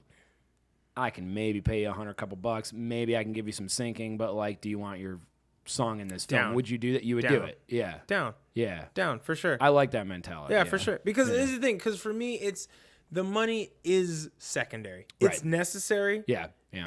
And survival is necessary. Yeah. But it's so secondary for Yeah. me. Yeah. And that is from a place of privilege. Like, to be fair, most of my bills are covered because of either government grants or unemployment or whatever the it gigs is. we do or whatever it Yeah. is. Yeah. So like I can afford to be like, yeah, if someone wants to have us for this thing, this exposure is worth it. Yeah. Is exposure worth it every time? No. No. If we're playing your bar, like, you need to pay us because we need to eat. Yeah. Yeah. Exactly. Like, I'm sorry. Yeah. And that's the thing too. When you look into like England and the South and LA, right? In LA, everywhere is like it's pay to play or it's free. It's exposure. You're playing here. Like, that's what it is. BS. It's extremely BS because when you look at places like Louisiana, Yeah. right, and you have these things like a lot of times they'll have a door bar split or whatever, Sure. Yeah. right? But they pay their bands, and they usually will guarantee them out like, yo, you're gonna get paid this much. Yep. And I'll take a small guarantee and a bar split any day. and what ends up happening is the bands are better because they want to get like they have a service. They're to offer. incentivized. They're man. incentivized. Yeah, man. The venue's gonna pick better bands because they're like, I don't Yeah. want a crappy band in here because we're not gonna make any Exactly, money. yeah. The people don't mind paying because it's a better band. Yeah. Everybody's happier, and these venues thrive. Yep. What you end up happening with when you get a pay to play venue, and they're like, you got to sell this first to play here. Sure, you might survive for a little bit, especially if you got good sound Yeah. or whatever. Yeah. But what ends up happening is you get crappy bands. Yeah. And only their people can come. Mm-hmm. And then when it's slow or you have bands that don't pull or whatever, Yep. nobody comes in. Yeah. Nobody knows your venue for anything else Yeah. because they don't want to come there to hear crappy music. Well, exactly, man. It's odd. So to me, when I go on the road, a lot of, especially because we've cut our teeth a lot less than Porcelain Hill on the road. I'll talk to these venues or bars or whatever it is, and I'll say, look, how big is our draw in your area? I couldn't tell you. And as a beginning band, it's not what that person wants to hear. Right. But what I can say is every time we've gone out of the city or out of, the state or whatever, whoever is there will be there the whole set and they'll drink their asses off. So they'll stick around and spend money at your bar. Is that the best bet that you want to hear? No. Is it a bad bet though? No. So look, put us at the beginning of a lineup or whatever it is. That's it. And, and that's the thing too. Touring helps bands in general because you're now networking with other bands. Yeah. Because usually you're going to open up for the local band. It's that's there. huge, man. It's Or they'll it's the open whole for thing. you or however Yeah. it goes. And the other thing that it does is for me, like I'll say like a lot of times I'll be like, well, what's your draw? I'll be like, well, we can get 20, 30 maybe. Because yeah, why not? Whatever. Did I say 20? Yeah, because here's the thing. One, if the venue doesn't have 20, 30 people there naturally, That's what, dude. That's what I'm like. Problem. Yeah, come on. problem venue. If you're relying on your bands to bring you people, Fuck you. Problem. And that's what I have. That's the problem that I have with a lot of LA venues, man. oh yeah, because they These- want the bands to do all the work, and Yeah. it's like, listen, we're not promoters. We're bands. We're entertainment. We're the same as a television. Yes. And that's the thing. Bands Yeah. think it's other bands that they're in competition with. No, it's not. You're not in competition with another band. No, If anything, no. other bands are there to help you. No. You're in competition with the fights. You're in competition with like these other events that are going on, these other Yeah. forms of entertainment Absolutely, that people yeah. are doing instead of watching live music. Yep. Because I guarantee you, if someone's willing to pay $50 to see a band, Yeah. they're gonna watch the opener. They're Yep. gonna watch the headliner. They're gonna they're gonna be there all night. They're gonna be there all night. Yeah. So you work with other bands and you guys rotate who headlines, Yeah. whatever, Yep. and you guys charge at the door. Like that's the best way to do it. It's Yep. getting people to respect the live music to Yep. be like, I'm willing to pay for this. Do you think that there's something like there's something to the COVID thing. I kind of thought like people are so starved for like human interaction and, you know, humans providing entertainment and all that, that like I almost think now when bars open back up again, people are going to walk into a bar and, you know, guy's going to go, and the girl's going to go, no, honey, there's this, there's these odd men on stage over here. Or They're women, doing you know? things. They're playing, I think, I don't know what that is. Apparently it's music. We should stay, you know, like, because the human element has been stripped from life so much these days that, like, I almost think people are going to walk in and just go, what the hell is that? Wait, you're telling me it's not just the case that I can walk into a bar and see a guy clicking some buttons and hear, like, a pre-programmed soundtrack? Like, it's all happening in real time. It's more of a, I don't want to say it's a religious experience, but it has the ability to be a religious or a spiritual experience when you see people killing it. Because it's not like for instance, with the, I don't know how you feel about the Zoom stuff or the, you know, Instagram Live. For me, I think it's lame, you know, and I'll just put it out there. I respect people for doing it because you got to do what you got to. Jesus, these cats. You got to do what you got to do. But to try and gain an audience that way, man, I just don't see that as gaining any traction. So I think right now the world of live streaming, it does more good than bad. Yeah, I can agree with that. But it is definitely nowhere near actual live. It's like a rock band. It's just like it's live light. Exactly. It's and diet live. The medium, man, for people like you and me is like, dude, I need a crowd. I need people to be there. If I'm just playing to nobody, like, look, if I show up in a studio and there's cameras and there's a couple people there, whatever, I know where I'm at. But I'm on my way to the next show probably. Now, it's like I see a lot of bands trying to do that as like, you're trying to hang on to something that like. But see, there's a flip side with that. Yeah. Because. Give me it. Right. So one thing that we're big on is it's like whether there's 2 people or 2 million, you want to perform the same way. Yeah, you want to have the same intensity. Of course. You want to have that. Yeah. This is kind of a time that it's showcasing that for bands. Because Yeah. if you can go there and there's just cameras. Yeah. And you fucking rock out like it's a billion people. Yeah. There's something to be said You'll for give that. me chills in my living room or my bedroom, man. You will. You know what I'm saying? Yeah. And so Yeah. there's something to be said for that. Yeah. So I respect the live stream game for what it's bringing about. Yeah. You know, like right now we're in a battle of the bands. Yeah. Right? And the battle of the bands, like How? Right? Right? So the city of Ontario normally does their summer concerts in the park. They couldn't do it this year. So they hosted a battle of the bands, and it's got to do with standings. Yeah, okay. So I thought they were gonna cut bands off, but like no, every band is playing all 5 songs. So whether they just film you or So they filmed us. Okay. So we went down there one day. We filmed all 5 songs, and then each week they're playing one song, and then like people vote. So okay. For everyone who's voted for us, thank you. Yeah, Sincerely, seriously, it means a ton. Yeah. This is our second week. I think we're doing good. They haven't announced standings at this time, so by the time you're seeing this, maybe they have. Whatever. Where's it at? Where can they vote for So you? you can go to our Instagram. You can go to our Facebook. We're Okay. talking about it. We have our links in our bio. Yeah, I'll link it in the YouTube. Or you can go to cityofontario.com or like ontarioclc.com or whatever. Yeah.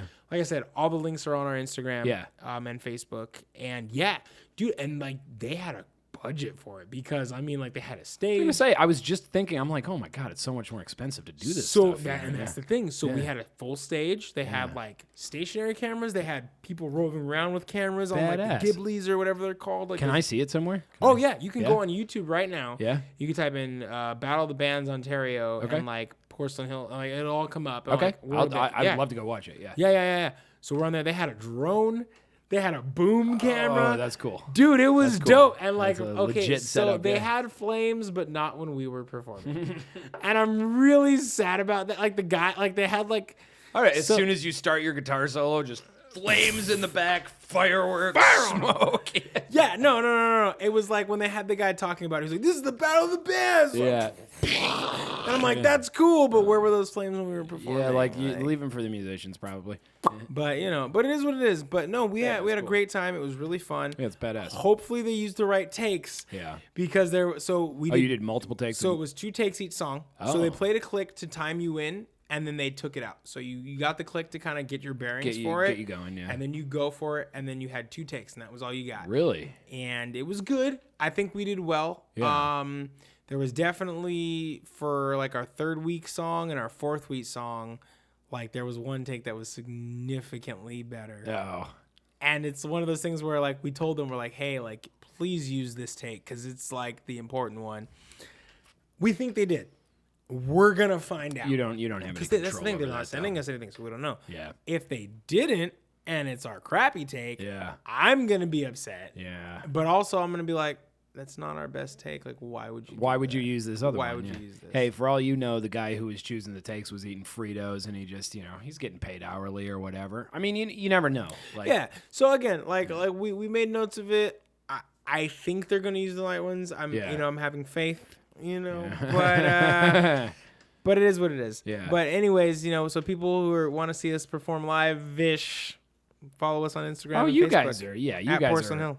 all over the internet, man. I mean, it was very easy. I will say I had somebody at a show we played in either San Francisco or Southern Oregon or SLO. I can't remember where we were, but somebody came up and they're like, "You passed the Google test." I'm like, "What does that mean?"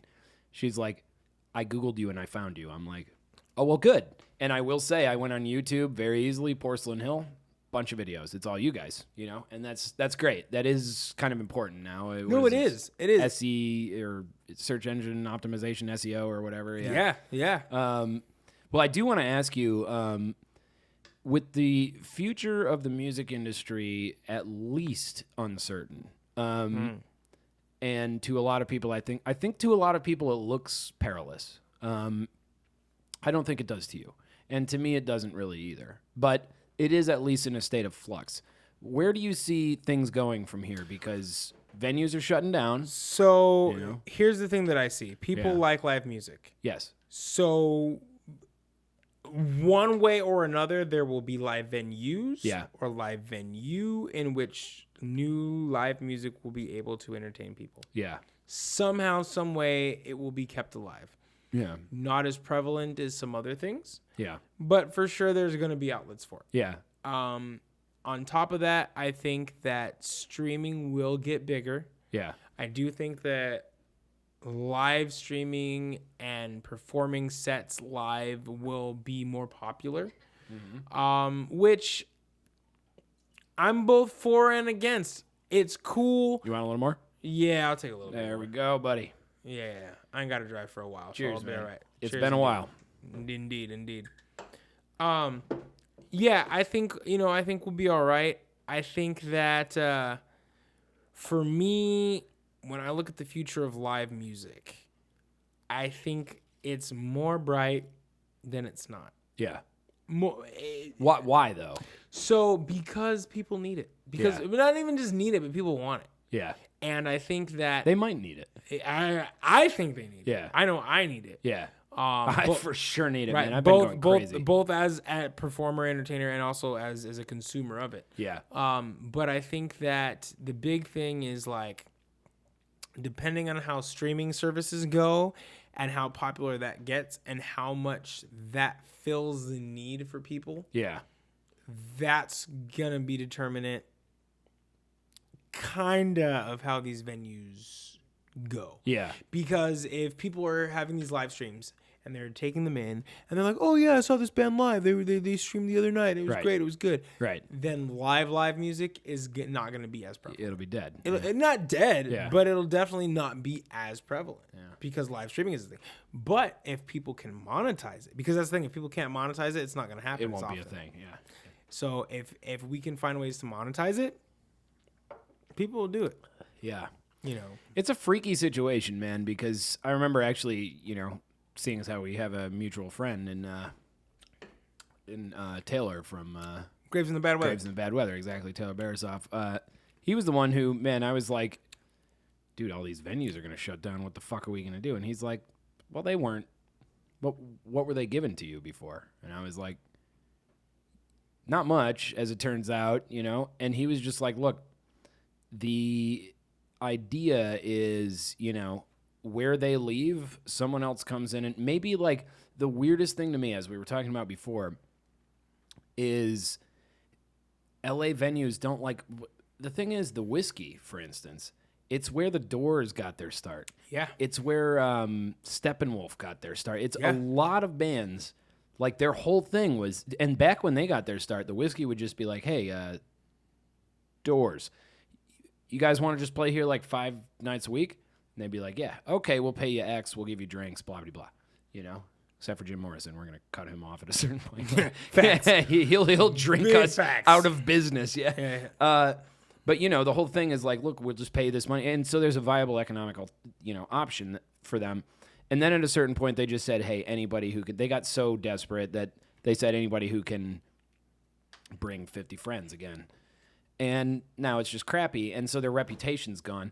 It's weird to me that more venues in LA aren't of the ilk where they say, look, this city is one of the best cities in the world for rock and roll. I meet guys from New York all the time.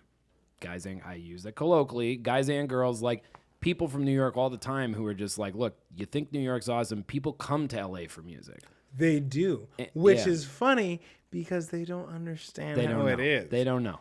Dead Poet Society's from Boston. Are they really? Did they move here to be based here? Or? That's the thing. They moved here to be based here. Yeah. I mean, again, I can't. Can you put me in touch with that guy? I want to talk to that guy. Oh, I love those guys. Yeah? Yeah. I can't speak for them. I can give you their contact info, but sure. But they're all from Boston more or less, or Virginia, and like whatever. Yeah, but they all went to school in Boston. That's where they met. That's where they became a band. Yeah. And they moved out here, and it's like, for me, knowing them. They're awesome guys. Yeah. But I'm like, why would you come to LA? Yeah, right. To break out into music. But that's the thing, is it works for them genre-wise, because LA is very trendy in its genre. Yeah. And they have a very trendy genre. Yeah, they're more trendy, than either of us, for sure. But also, too, like, LA is very big on, like, clout and the online scene and, like, what's hip. Yeah. And their online game is strong. Yeah, they're good at it. Super strong. Well, are they managed or signed? I don't know. They are managed. Yeah. I don't know if they're signed. They might be. Yeah. But they've done a lot of things in Mexico. Yeah, right. They've done a lot of things out here. Right. And like their views, like they're a powerhouse. They're a force. They're good stuff. That's how you build those numbers, man. Yeah. I got to take a note from them. No, for sure. All right, man. Well, first, we can wrap it up soonish. But I do want to ask, actually, before. So my last question is going to be like 5 artists you can't live without. It's a dumb desert island question. That's fine. But before that, since you're such a badass, guitarist, and really you are, I mean, you must have put the time in, Appreciate is that. what I mean, yeah. Or you just picked up a guitar and, Well, I stayed at you're a one of Holiday those Express motherfuckers. last night, Yeah. I just YouTubed this, like, how to play guitar thing. Yeah. You have a really natural You style. put your fingers on the fret bar? That's like a fretboard or something. What is this made of, like rosewood? Do they even make rosewood anymore? Like, before I ask you that, I want to know, like, who your top guitar influences are. So top 5 guitar influences. So Jimi Hendrix, for sure. He pioneered a lot for guitar, especially tonally and just in style. His freedom, his feel. No one's saying he's the cleanest guitar player, but his feel is amazing. Dude, it's awesome. Stevie Ray Vaughan, he's the flip side of that coin. Fuck yeah. You mean John Mayer? So yeah, you're right. Right? A lot of truth in that. I didn't realize that until like a couple years after. I found Mayer before I found Stevie Ray Vaughan. Dude, the Mayer trio is like, whoa, that's Stevie Ray Vaughan repeated. It's weird, man. It's creepy. It's like John Mayer's good, but I'm like, dude, those are Stevie Ray Vaughan's licks. Yeah. To a T almost. And his vocals. Yeah. They get pretty close. Yeah. They get pretty close. Yeah. But yeah, creepy. Stevie Ray Mayer. Definitely there. John Vaughn. Yeah, John Vaughn. Derek Trucks. Trucks, baby. Dude, if you want to talk about feeling and just like timing and playing to serve the song, amazing for sure. David Gilmour from Pink Floyd. He's for one sure. of my all-time favorites. He just, again, not a lot of shreddy stuff, but like... Except for, have you ever seen him shred? Oh, because he can. Dude, he rips it up. No, because he has the ability. Yeah. But he's just like, he's like Bruce Lee, like, I don't need to hit you 50 times. I can, but I don't need to. I don't need to. Yeah. And then I'd say it's always between Freddie King and Tony Iommi for that 5th spot. Shit. It's a tough one. See, I think that's why I like Porcelain Hill so much, because I listened to it and I was trying to categorize it in my head, right? Right. When I was listening to Vintage earlier. I thought, okay, this is a good album. What what? Okay, why do I, just as a specific individual, why am I resonating with this so much? There's a heavy to it. Does that come from Sabbath? Does that come from Iommi, or comes from all over? I mean, I like there's just a little bit of dirt and a little bit of ugly and a little bit of just like, ugh, you know? So like for me, Iommi and Sabbath, like I love their heaviness, I love their riffiness, Yeah. I love their theme and their attack on the blues, because Yeah. they're definitely a heavy metal band. yeah. Like there's been arguments over it, and I wasn't a believer of it until like I went on YouTube and heard the arguments, and I was like, okay, fine, they're a heavy metal band, Yeah. fine, Yeah. but they're a blues band. They're a heavy blues band. 100%. And like when I listen to Iommi's licks and I listen to the way he plays, I'm like, oh, there's a lot of similarities. There's things that I've definitely taken from him without even really thinking about it consciously. Yeah. Flip side of that is when I listen to Freddie King, I'm like, man, there's a lot of flip side. I do some Freddie King stuff. I don't know Freddie King very well. Not a lot of people do. A lot of Yeah. people know Albert. A lot of people know BB. Yeah. Both are great for me. Wait, Freddie. are they all related? No. Okay. I was At least like, not that I know of. I was like, are you fucking serious? What kind of genetic line was that? Yo, it could be though. But like me and Freddie King are both September 3rd. Oh shit. So I'm not saying I'm his reincarnation, because I'm definitely not that good or that big. But yeah, you know, he's got a style to him, and Yeah. like it resonates with me, just the way when he hits, like those hits, Like that he how he chooses. hits, Yeah, yeah. it's Yeah. just it feels, yeah. you know, and I don't know, like there's a lot with the different players that are out there that I really Gary respect. Clark, you like him a lot? I do like Gary Clark. Yeah. Like I said, I met him. Yeah. Great guy. I have a somewhat negative view of him. Really? Yeah. Please elaborate. I think he's just he's good. I do think that. I'm not even like, look, when chumps like me argue about anybody who plays anything way better than I do, it doesn't matter, right? But my thing is, I'm like, people say he uses the space, and I'm like, he does, to the point where I'm just like Gilmour uses the space, you know? Gary Clark, I'm like, bro, like you can do a little something else. So with Gary Clark Jr., Throw some spice on him, man. So he's got this guy Zap who plays guitar with him. Yeah. He's his other guitar player in his Yeah. band. I met him as well. I mean, bright. What is it? Bright Lights, Big Bright City. Lights, That's Big dude. That's a City. soul song, man. Right? Yeah. So Zap plays a lot of the lead in that. Yeah. Zap's a good guy. Yeah. As far as I know, and I'm not 100% on this, Gary wrote the guitar parts for Zap. I don't know if that's true. Okay. I don't know if that's true. Yeah. But as far as I know, that's the case. Huh. Either way, I don't cite Gary Clark Jr. as a source, because I think he's tasteful. Yeah. I think he's good. Yeah. But I agree with you in that there's a wanting for more from him that he does not provide. Dude, he's good. One of the best. I can't put him in that camp, man. I just can't. No, he does. Yeah. For me, he doesn't provide as much as he Yeah. could. Again, he's an amazing guitar player. Yeah. When he wants to be. Yeah. There's a jam. It's him and Eric Gales. They do Boogeyman, which is great. I would love to see this. Oh, It's dude. on YouTube and shit. Oh yeah. Okay, I would love to see that. And he kills it, right? Yeah. His solo for that is nice. Mm-hmm. And I don't know if it's the same jam, or if it's a warm up or what. But there's this thing where like Gary Clark's just rocking out on Yeah. this white. Okay, Strat. I would He's just love fucking to killing it. see that shit. Yeah, and I'm Yeah. like, okay, you've got skills, but now the problem is he's put himself into the same realm as, for me, like not Mark Hoppus. What's his name from Blink-182? Mark Hoppus or Tom DeLonge? Tom DeLonge. Yeah. Where it's like you've got skill that you're not really Yeah, utilizing. yeah, Because yeah. Tom DeLonge vocally, Yeah. like he's got a bigger range than Yeah. he has. But instead, he likes to sing like this. 'cause Hey, he's Tom DeLonge. Mom, there's something in the bathroom. bedroom. yeah, exactly. You know what I mean? And it's like, dude, you've got like such amazing range. Why are you like? I've heard your harmonies. What are you doing? What the fuck? Yeah. Similarly, there's times where Gary Clark Jr. I'm like, wow, you can fucking get down. Yeah. Where is this in your music? Yeah, and look, like his some of his songs I really like. I actually like his voice. I think he's got a smooth voice. Again, just with some of the guitar solos, I'm like, it's really when I watch him live. I watch the videos of him live, and I'm like, dude, it's not that he looks nervous. I'm just like, man, you're so like minimalist that I'm kind of bored. I'm a little bored. Yeah, but that's kind of the nature of a lot of guitar players. Yeah, for sure. Nowadays. Yeah, stick in one box, just kind of do a couple notes. There's a lot of guitar players now that don't take a lot of risk. Yeah.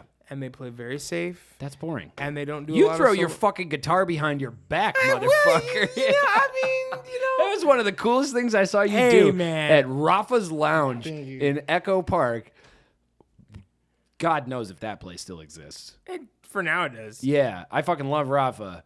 But man, that was one of just the flipping it behind your back. Everybody in the room's just like, motherfucker, what?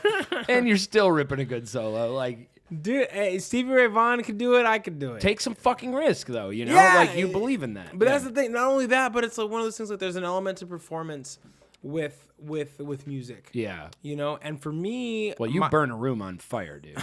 You do. Yeah. Thank you, man. I Yeah. appreciate it. Yeah. But well, like my thing is like this. It's like you know when people come to a performance, when they come to a live show, they come to be entertained. Yeah. So you have to entertain them. Yeah. And you know you could have 50, 60, 70 people ripping up a solo. Yes. And it's like that's cool. Yeah. How many do it behind their back? And that's honestly why I do it, because I'm not that great a guitar player. No, you're a pretty I good just guitar play player. behind my Dude, I back. was just watching your solos from 2 years ago. And it just makes it sound better because it's behind my back. Well, And also, it's like, so it's risky because if you do that move and you fuck it up, that's gonna go. Have you ever fucked it up? So I have very much fucked You have it up. fucked it so up. Yeah, okay, okay. so Because if you don't, it's awesome. But the thing is, the risk is what makes it awesome. so we were playing in Camden, and I was playing in Camden. I jumped in on Jersey? this jam. No, Camden, England. Oh, And I was in London, and is there a Camden, New Jersey? there might be, and we're playing, and I was like, "This is how we do it from LA." Or from California. I was like, this is how we do it from California. I was trying to put Cali on the map, and I failed. And I went to flip it, and I unplugged it. Oh, And it was just like, oh, damn. how'd the crowd take it? They were cool. Like, they- they were nice. But it was definitely one of those things where it was like, That's the worst. You don't want them to be nice, man. it was like, ooh, sorry. So would you have to like look around for the cable and? And like I got it in there, and like I started soloing, and the solo I did was probably okay, but it was like there was so much gap in between. From it you, like, it was probably great. Yeah. It was like, oh, what'd that guy do? That But wasn't- yeah. here's the thing. It was because I was big headed. It was because I was big headed. I wasn't Yeah. humbled. I just came off. I got to jam with Walter Trout in Bury St. Edmunds near Cambridge in England. Jesus. I got to play with him, and he was doing Blues for Jimmy T. Blues was the song. Yeah. And that's out there. It's on YouTube. It's on all that stuff. Hell yeah. We post it. And he was playing. I got to play with him. And I was doing the solo. And it was funny because he had someone come up with him. And the guy that came up with him before was like shredding. Oh, He was doing amazing. And I was like, you know what? But no one's going to remember him. Because like they're just rocking out. What like, am I going to give them to remember me? and I over was him? like, I'm going to go for it. I was like, if I get Yep. the chance, Yep. I'm going to Yep. do it. And so I'm soloing, and it's going cool. And he's like, yeah, go another, go another turnaround, go another Yeah. 4 bars or Okay. whatever. And I was Yeah. like, this one's for you, Walter. And I was like, I could do it. And I was just like, whoop. And I was like, and like once it like the strap clicked, I was like, okay. I was like, I'm in the right spot. I was like, oh shit, we're here. And I was just like soloing and doing the thing. And I was just like, yes. It's like, thank you, Jesus. I'm doing it. Dude, yeah. And I was just feeling it, and like it's funny because on the videos, like you can hear wildfire in the background, just like and you know we're rocking it out, and I'm doing the thing, and then he's like, dude, keep going. He's like, keep playing, and I was like, oh shit, I'm out of licks, bro. Like I was like, ah. This is all I got. I'm trying to memorize this upside down and backwards now. Okay. Yeah, so I pull it back forward, and I'm playing it, and like it's off my shoulder, and I'm like trying to not drop the guitar. I'm just like, oh my god, it's so hard. Oh my god. You know, but like it was live, it was fun. It was Dude, the that's thing, badass, man. You know, It's badass. I know, and that was my thing. I was like, you know, it's a big risk, big reward. Yep. I was like, you know, if I fail it, Take it. I'm the guy who failed going behind his No, back. take it. Whatever. Take it. Whatever. Dude, I've seen you pull it off probably more than once for sure. I've seen you pull it off once though in a big way where I was just, man, I think it was that Rafa show wasn't even the biggest show in the world, but it was a good engaged group of people. And when you did it, everyone was paying attention. But then when you did it, everyone went from whatever they were doing to be laser focused on you. Like, Yeah. and that pressure must be, that's why it's such a big risk, is because, like, okay, I've now earned their attention. If I fuck this up, that's what they'll be talking about for the rest of the night. They'll forget all the other bands. They'll just be like that one fucking guitarist who fucked up throwing his guitar behind his back, you know?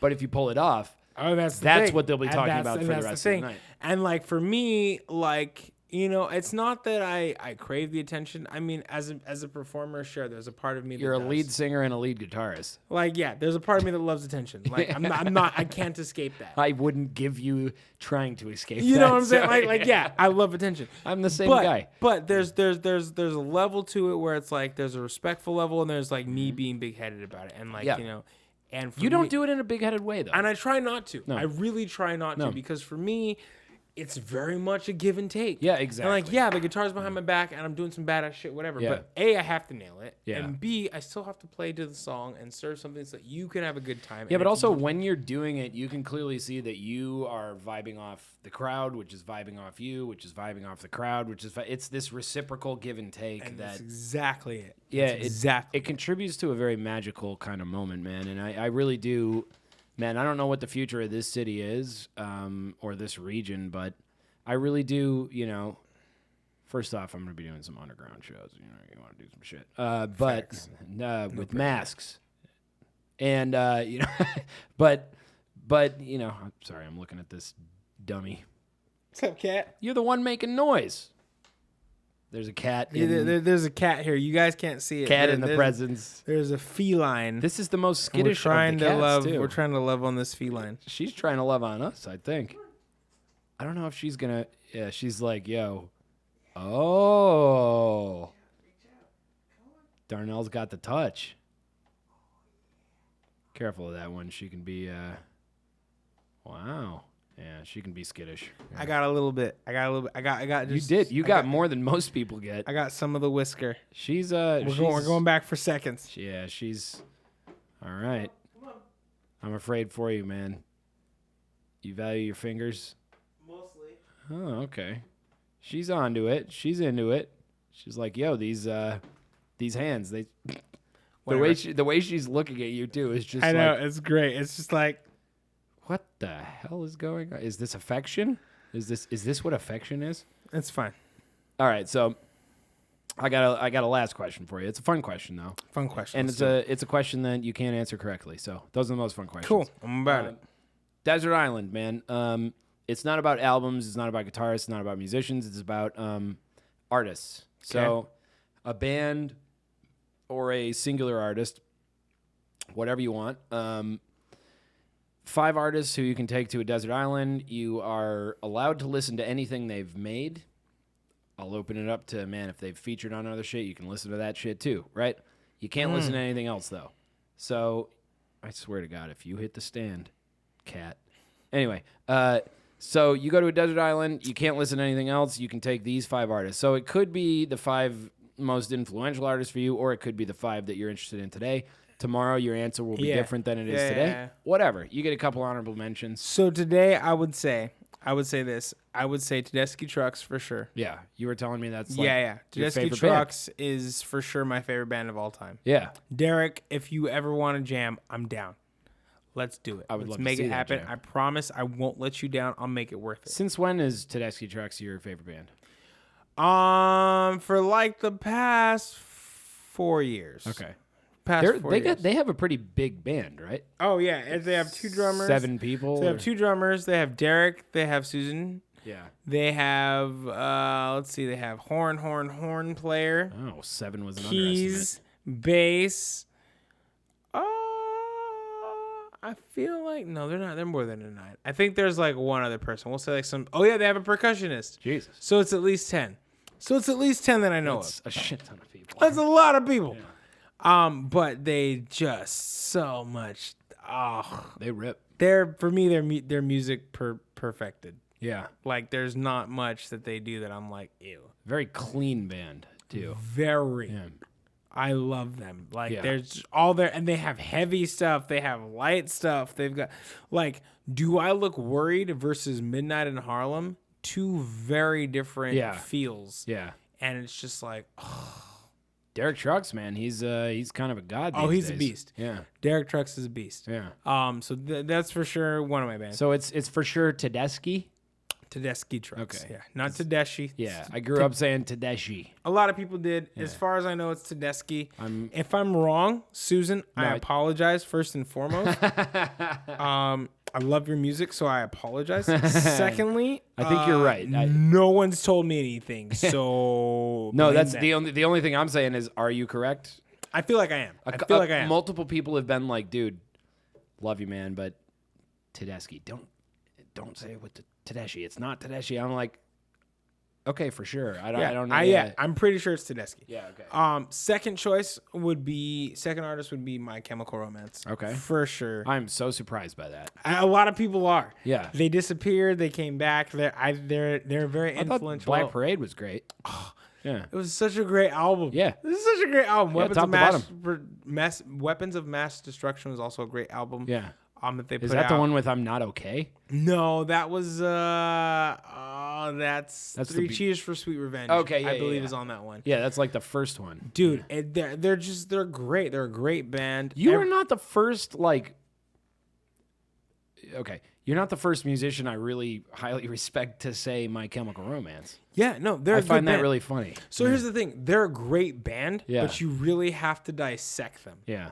Like, if you just listen to them and you don't think about it, you're going to be like, oh, it's just some emo band. But it's the if emo you- thing. It's Yeah, the emo and that's thing. the thing, because there was a very big trend. Yeah. But if you really, you cut apart the songs, Yeah. and a lot of people are like, oh, I saw them live and they were horrible, and like, they've had great live performances as And well. bad ones. Yeah. Yeah, every Whatever. band does. Yeah. So it really depends. But Yeah.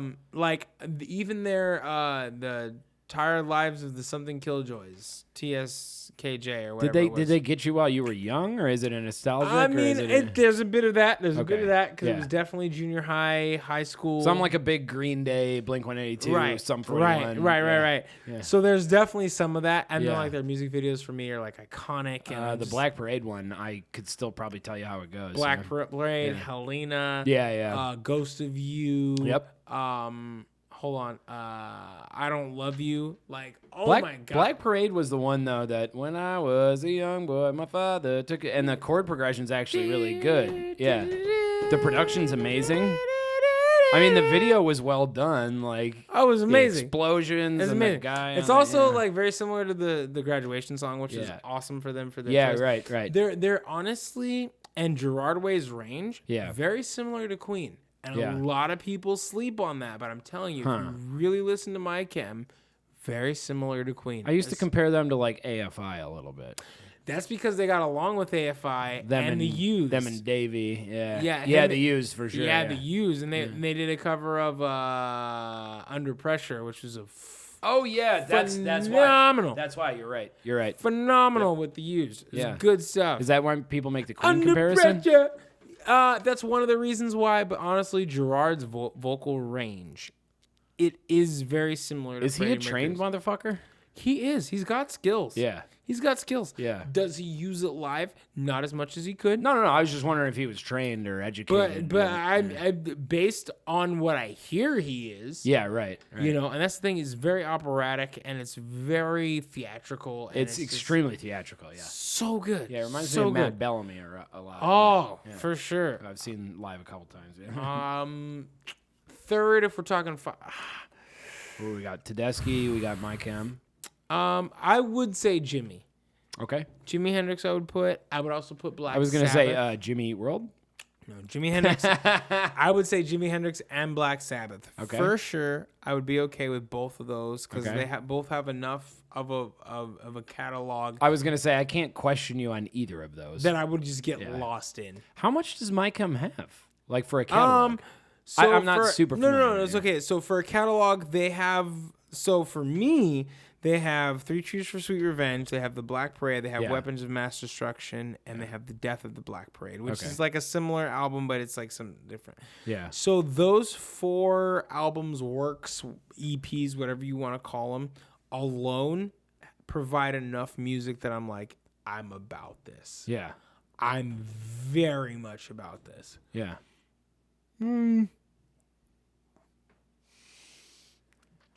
On your fifth one, you can get some honorable mentions, too, Right. So honorable mentions is where I would start getting local bands. yeah.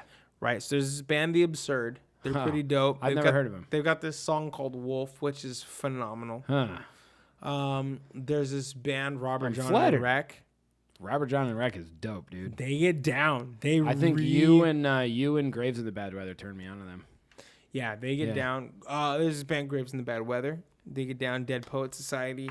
Yeah. All unfamiliar bands. I guess I'll have to look them up. The Howling Tides. I know them actually. Yeah. Yeah. You know, so Are they there's an IE band? no. So there's the Howling Tides, and then there's Howling Tides.